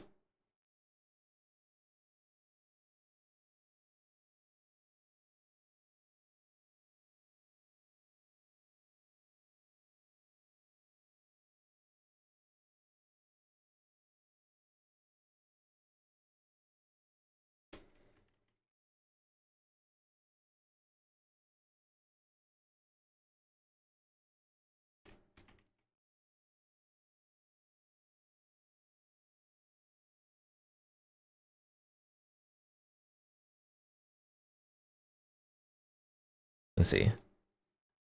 All right. We are going to, because it seems fitting after that last video,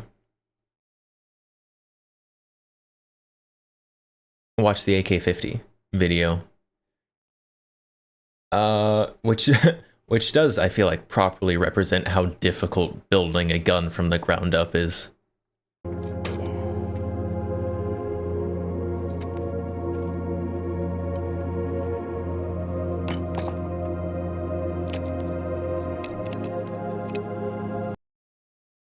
He still needs a better bipod. A famous on that man thing. once said, "There is no real ending.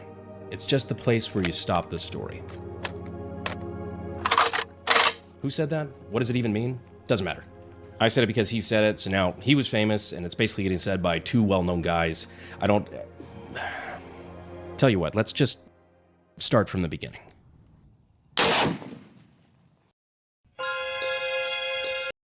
I am unfortunately going to skip the song though, because I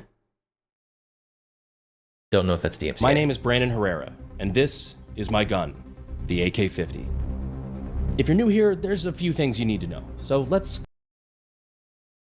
Now keep in mind, this is to build one of these. Not to start up production on these. Go back to the beginning. In the beginning, the universe was created. Not that far. There we go, that's better. So around 8 years ago, I announced I was working on an insane task. To take an AK-47, the most iconic combat rifle in the world, and scale it up to the insanely large 50 BMG. You know, the caliber usually reserved for anti-aircraft guns, or the one Archer said could kill a building. So just scaling up an AK to fire... So obviously, a direct comparison between this and the VSS, not quite. Because the VSS is kind of sideways scaling from 9x39 to 7.62x39. This is a big upscale. Fire 50 BMG sounds simple enough, right? Well, if you think so, then you know as little about weapon design as I did when I decided to announce it. You see, he looks so much younger at the start. Yeah, he looks much younger. I hadn't even dropped out of college yet, and while I had already started building AKs, I knew nothing about practical gunsmithing. So I enlisted the help of my local gunsmith, Chris Baker, and with the help of this redneck wizard, we got to work. How long ago Some of the was parts we the first designed one? and had made by local companies, the rest we made ourselves with blood, sweat, and tears. But mostly blood. And by May of 2017, we had enough of an AK-50 version 1 ready to fire its first test shot. So 2017, they had a Live round. shell of a gun 3. that they could test fire.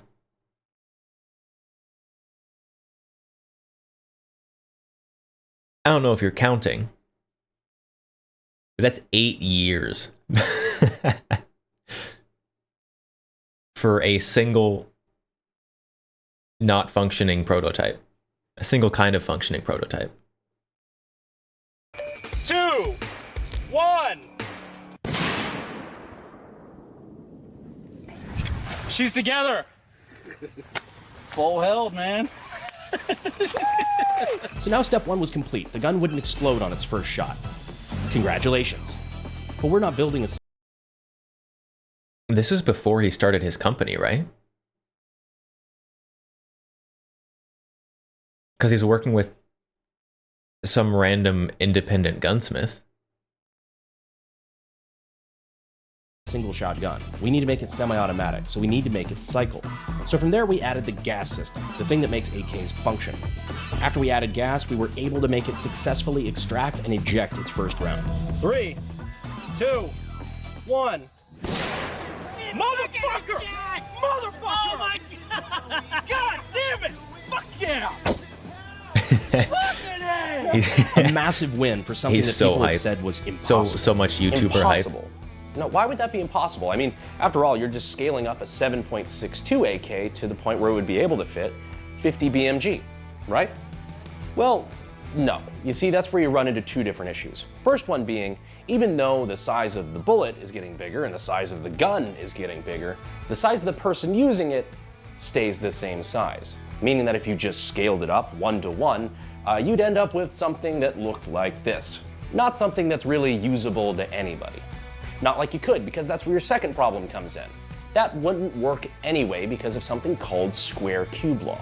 Square cube law is kind of an understanding of physics that things don't scale up or down on a 1-to-1 ratio. In fact, it's a lot more dramatic.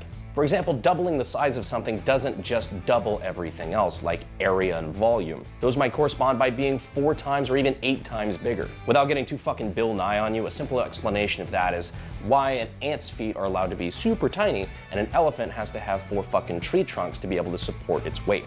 It's not a 1-to-1 ratio. Then you have issues with gas volume, with relative pressures. Obviously, Look, if this all of this VSS to doesn't say, have to deal with that specific not problem. as easy as making this much bigger. A lot of engineering, a lot of math to be done. But let's get back to the AK-50 timeline. I know a lot of you may not be super interested in gunsmithing and weapons technology, weapons design kind of stuff. But if you are, I hope you know you can get your start at sdi.edu using the links in the description and the pinned comment. So to help with this engineering workload, we had a lot of help, including my Brass Valley internship program, which, among other things, is where I found my current head gunsmith, Zach. Someone who would prove essential in completing the 50 project. So after redesign, after redesign, after redesign, we settled on what would be the AK-50 V2, which would go away from the heavy and expensive milled receiver in favor of an easier, cheaper, and lighter stamped receiver. And in May of 2021, we were ready to test to see if an AK-50 could actually fire and cycle consecutive rounds, which it motherfucking did. Cycling test with a magazine. In 3, 2, 1. I felt that trigger worked. reset. I'm sending it again in 3, 2, 1. I like the guys just popping up over the berm back there. Motherfucker! We made it to 8 rounds in a row before it started slowing down and having hiccups. A death by a million pinpricks where a lot of tiny design flaws from pin sizes to cam groove angles, but at the end of the day, we still proved the concept. This gun... Maybe a bit of material science. So now that we knew the AK-50 was possible, it was time to make the gun we actually wanted to make. Not just making the skeleton of a gun fire, but making a complete gun. From the handguard to the dust cover and optic mount to a few internal upgrades. He looked so much older just between like the first prototype and that one. The consecutive firing one. Make the gun that we had always wanted to make. A fully functional, fully assembled, completed AK-50. But who was capable of making some of these parts? Well, we were lucky enough to be in the greatest country in the world, Texas. Which means industry giants like titans of CNC were in our backyard. Texas is the greatest country in the world. And after finally finding a dance partner who could make our parts exactly as we needed them, the road to a finished AK-50 was clearer than ever.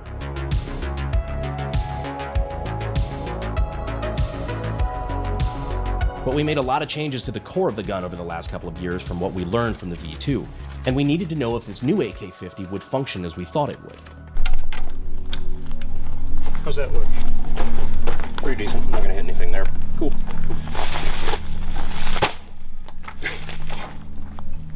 Not a fitty test fire if it's not ghetto. What are we doing? I don't know. This feels different. String's going on, guys. AK-50 V3 test fire. Several Definitely years in the best making. barbecue in the world. First round. Texas has 3, pretty good barbecue for sure. 2, Big 1. fan. That just fucking cycled. Thing. First fucking try.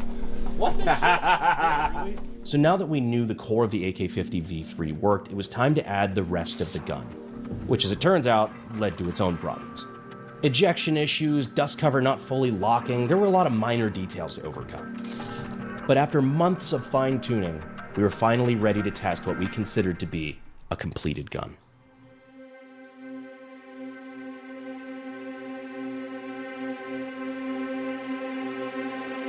The unfinished metal.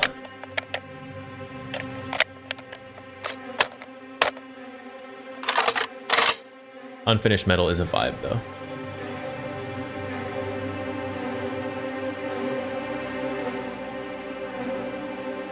All right, going hot.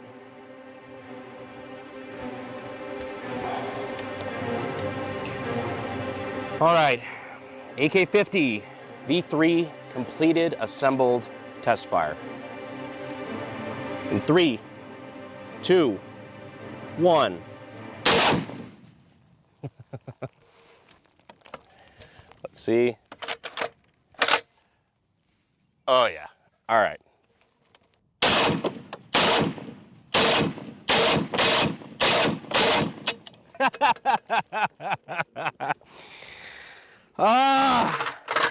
I've been waiting 8 fucking years to do that. 8 years. I think that was the fastest we've ever fired it too. I think so. Fuck. 8 years is crazy. God, who's next? All right, you want to give it a shot? Sure. I got 5 in it.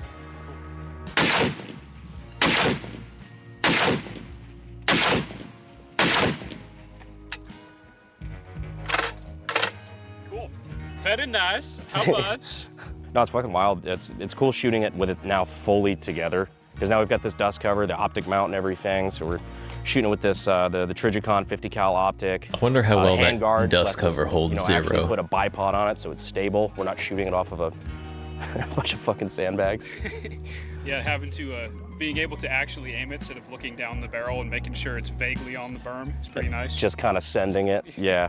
The bipod we're actually using here is an Atlas bipod, but it's mounted using a QD Picatinny mount from Silver That Arms. They're bipod actually a looks great so sponsor of the small channel. and chintzy Super on that nifty, thing. Just quick detach. So when we're doing it for transport and whatnot, it's a nice little Put a setup. heftier bipod also, on thanks that, to please. Per Ammo for hooking us up with some of this 50 cal, because testing ammo for 50 BMG is not cheap. So we appreciate them as well. But now we've loaded up a full. And he has sponsors. He has sponsors. You know who doesn't have sponsors? The guy's making the VSS. Magazine of 10 rounds, because for the first time in the AK-50's history, I think she's ready for mag dumps. So this is, like I said, a long time coming. I think on the V2, we were able to get 8 consecutive rounds before it gummed up, but now I think we're just gonna send it. I think she's good. I think she's ready. He's already Do you concur, fired 8. Doctor? Let's see what she does. Time to find out. Time to fuck around and find out. All right, mag dump. 3, 2, 1.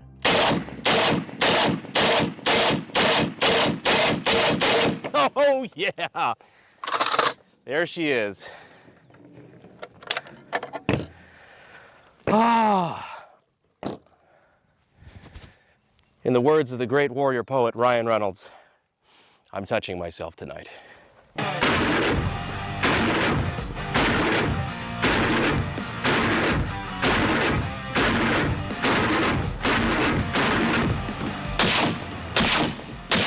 It's such a cool gun. Threat neutralized.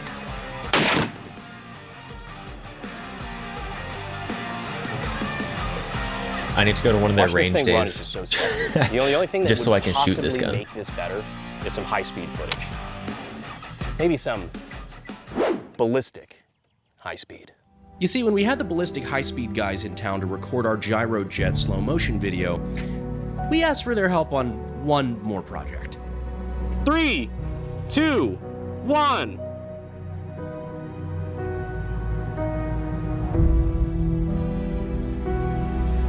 Look at the barrel wiggle like a wet spaghetti noodle.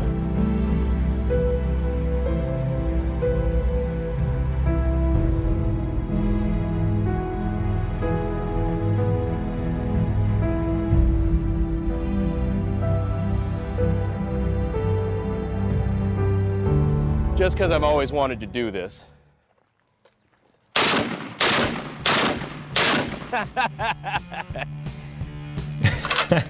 Really, that recoil's not bad. As heavy as it is. I love the laugh. The laugh after he does it. Time to shoulder fire this big heavy bitch. It's been a long time coming. Have they ever said how much this thing weighs? Besides a lot. So impractical. It's so fucking hot.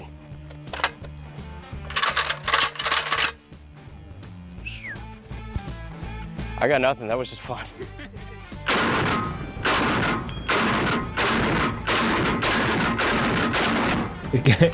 Came off his shoulder for the last round. Not yet, no. No thumbs needed today. Sweet. Dude, that sounds beefy. It is beefy. And it cycled just like that? Oh yeah.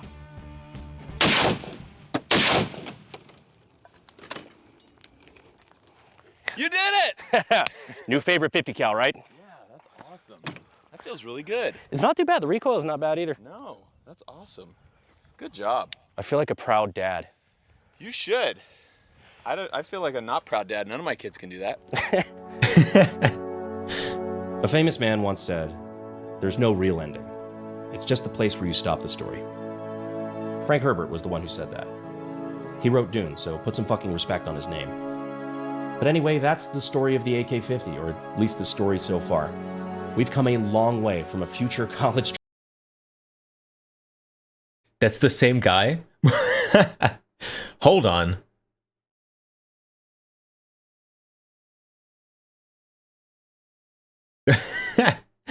That's the same guy?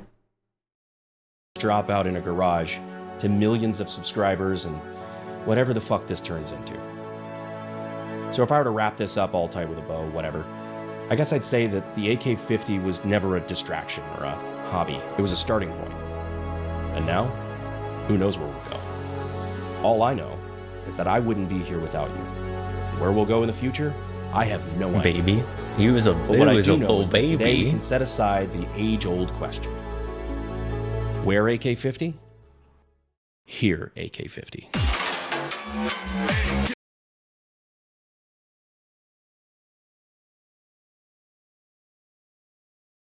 It's pretty good video. We had to watch it. Especially after watching the VSS guys. Don't want to dumpster on those guys too much. Maybe they'll pull a miracle. But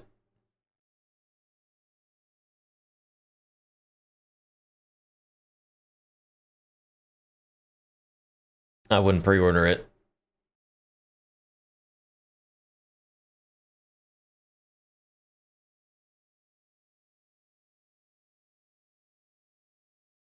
There are very few things that I would ever consider pre-ordering.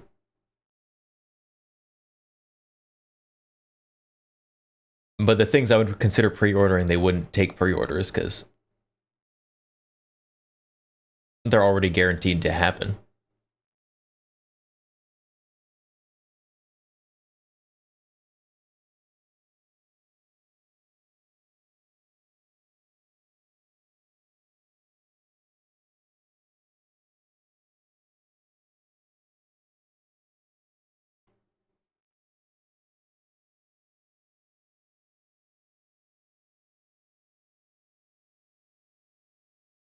I hate I hate this. I hate it so much. Chat, what scope do I put on this? Not what optic? I'm not putting a scope on it.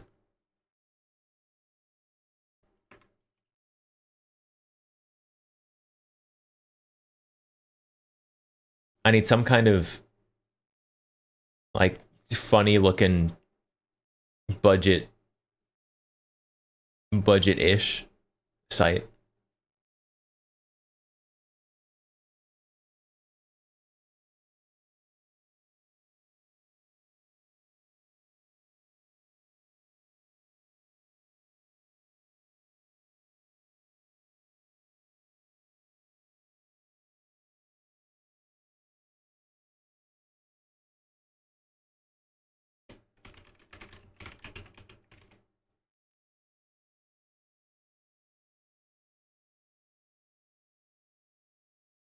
Smiley face reticle Amazon red dot. Okay, we are putting it on a 12 gauge.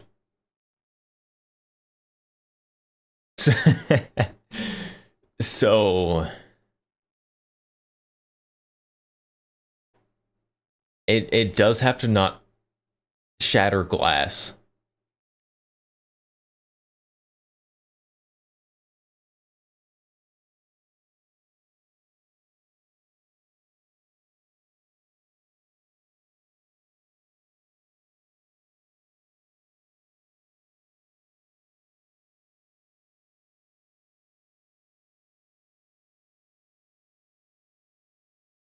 I don't know, I'll have to figure out something to put on there. I don't know what it'll be.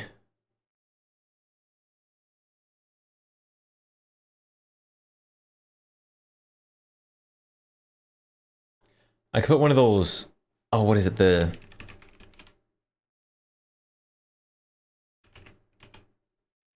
what are the occluded dot sights?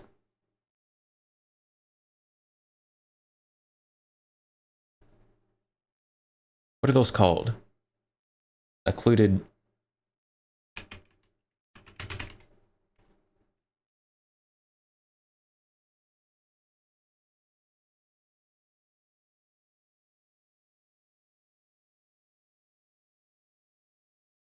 Does anyone still make one of those? That would actually like not destroy itself? On a 12 gauge? That'd be interesting to put on there.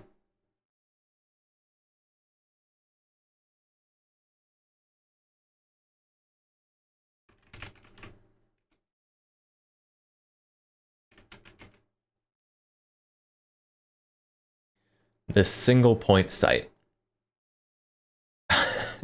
How well do we think that how well do we think that this sight would hold up? Probably not wonderfully.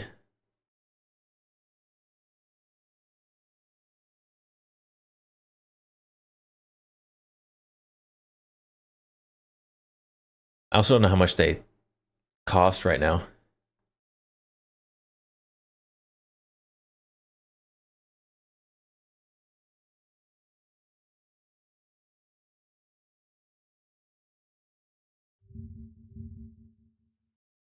Gonna make an AR-15 buttstock adapter for this?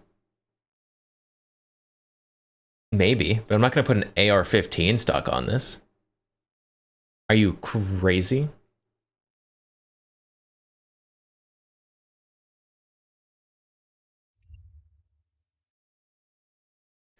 I already had to buy the wood stock for it.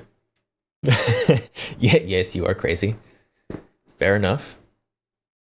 Yeah, this came with just a matching like polymer stock, and I put this on. This is aftermarket because I feel like it adds to the whatever we've got going on here. The bit of wood just makes it so nice. I almost got the wood fore ends too, but then I did not.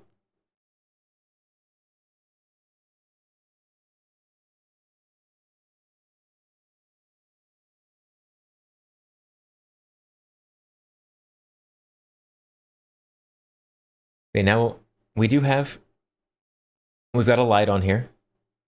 That was very important because we needed to be able to use these Picatinny rails. Now we just need a sight. I gotta. If anyone finds any strange or any deals on sites that could go on this, let me know.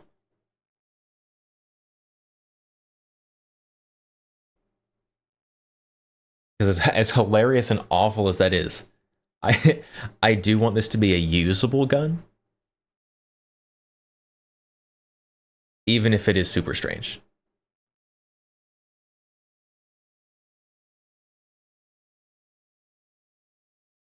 Yes, I want an actual red dot. A red dot or a 1x prism or an actual sight. Probably not a prism. Probably a red dot or a holographic. Probably a red dot. 'Cause holographics are tall. A red dot. A red dot, yes.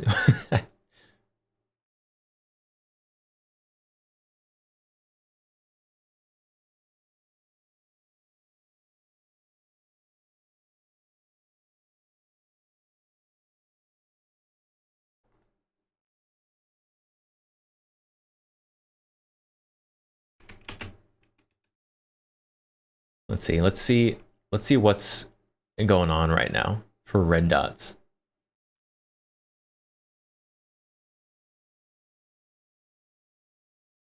What have you got for me, Optics Planet? Not sponsored.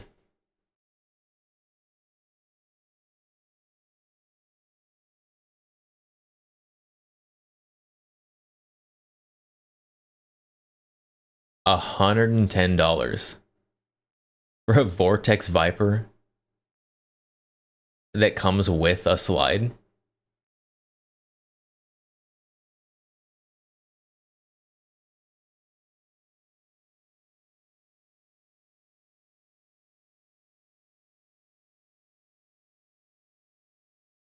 Is this? I guess there's a lot of options, aren't there? Put a Trigicon on here.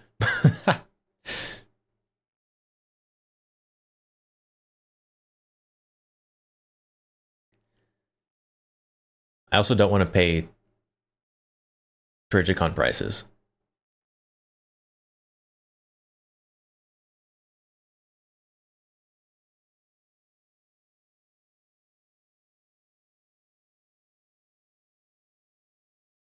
I guess Canic?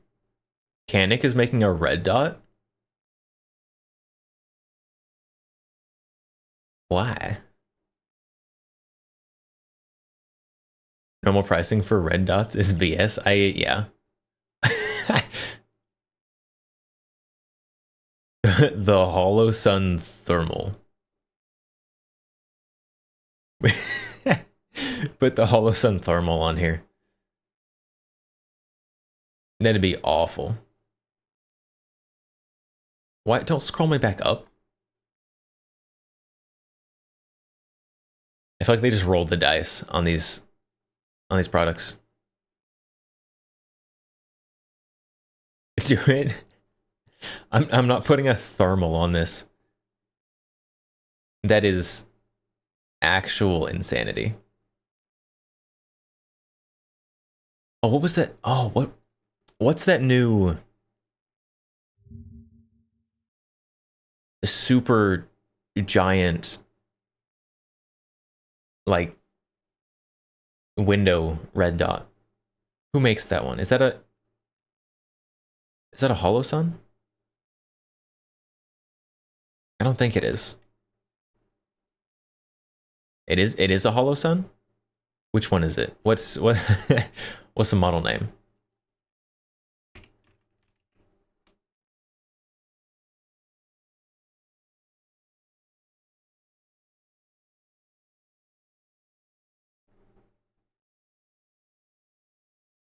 Ames, that sounds right. That's the one. The Hollow Sun mailbox.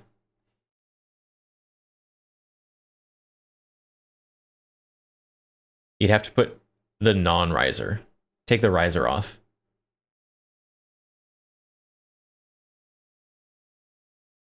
It has a short mount, right? I think so. I think you can just put that straight on the rail. It looks like you should be able to, but I don't know that for sure.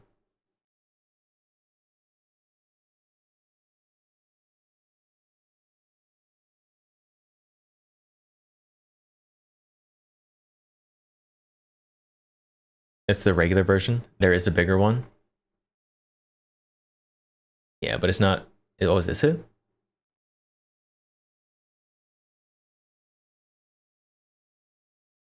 That is the bigger one.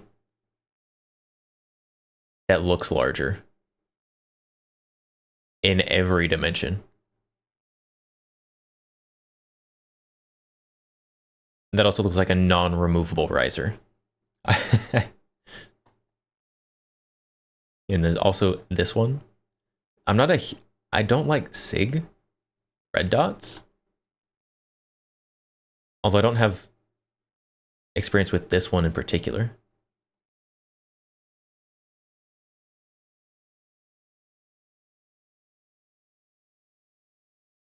So obviously take out the riser. It's huge, it's perfect. 2 MOA, perfect. 2 MOA is absolutely the largest I would ever go on a red dot. Because thank you, astigmatism.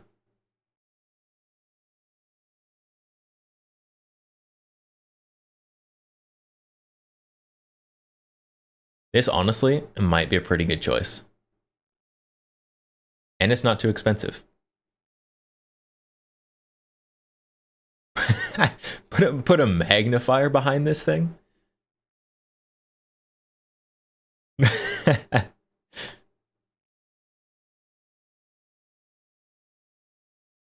A small dot become huge.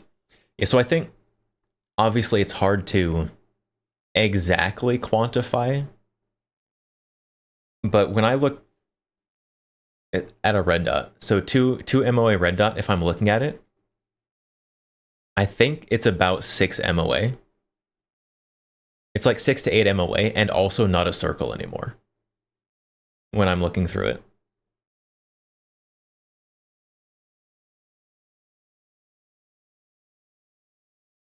At some point I'll try to like draw the shape I see when I look at a red dot, because it's not a circle.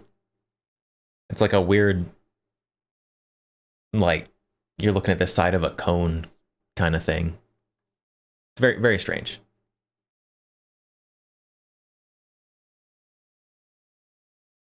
You have it on your Vepr 12.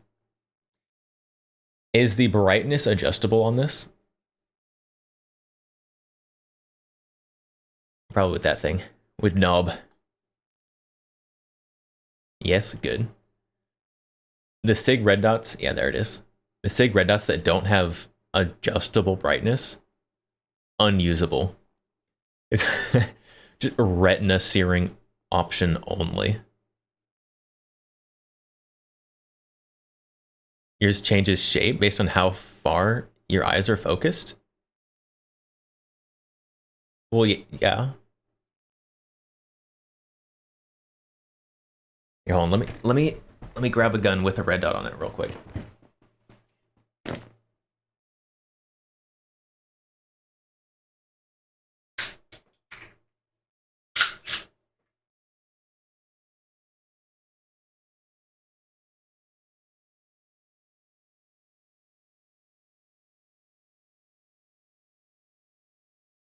All right, so where'd my earbuds go? I'm sitting on them. Still getting used to not having a headset, having earbuds.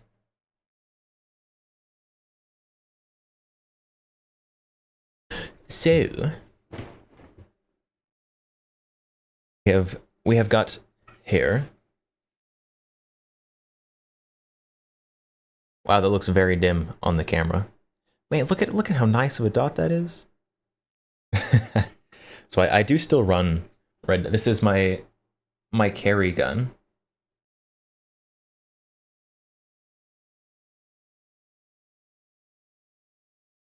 And so yeah, it does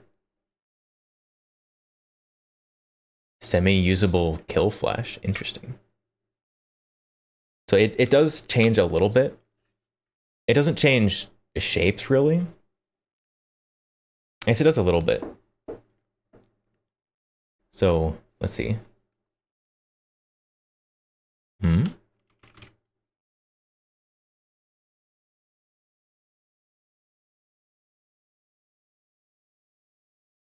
Yeah, we're gonna try to draw what I see when I'm looking through a red dot. So normal red dot. Okay, well let's scale it up a little bit. So if that's your dot right there, nope, we're scaling it up more. Okay, so that's your dot, right?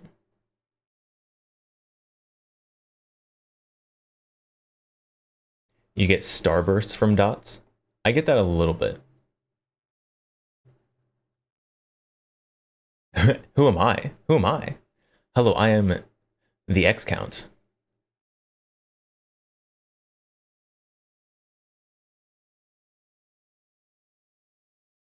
Stoker Condor.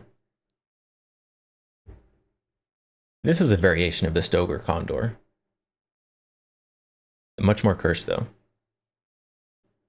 That was a joke, yes. Yes, it was. See, so let's see. Let's see if I can draw this.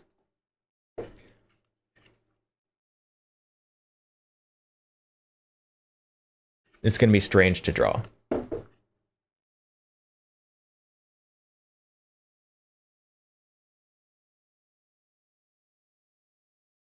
Paint 3, yeah, we're using paint.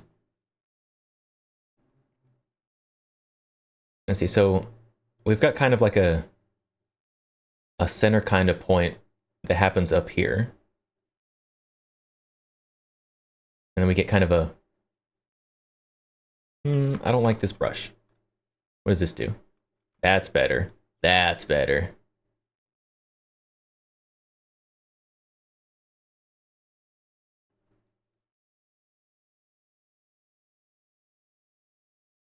That's PC. It is PC app. So what I get is kind of like a, oi, why are you not?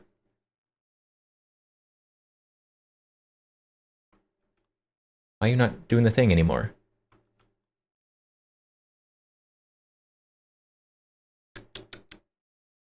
You know what? We're gonna deal with it.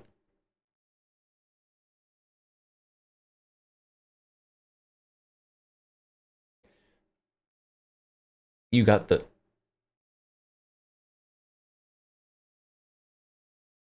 I don't quite understand the correlation between the specific pain you got there and the flu, but I'm sorry.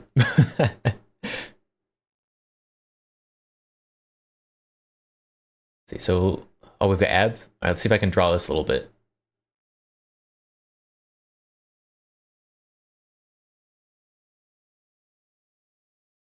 We're gonna draw while ads are going.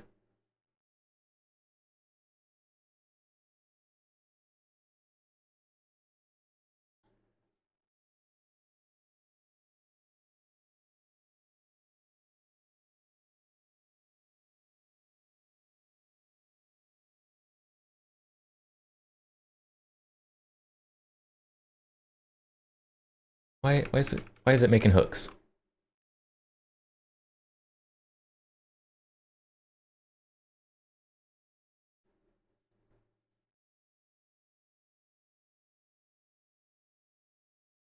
There we go. There we go. There we go. We got it. Kind of. Super scuffed.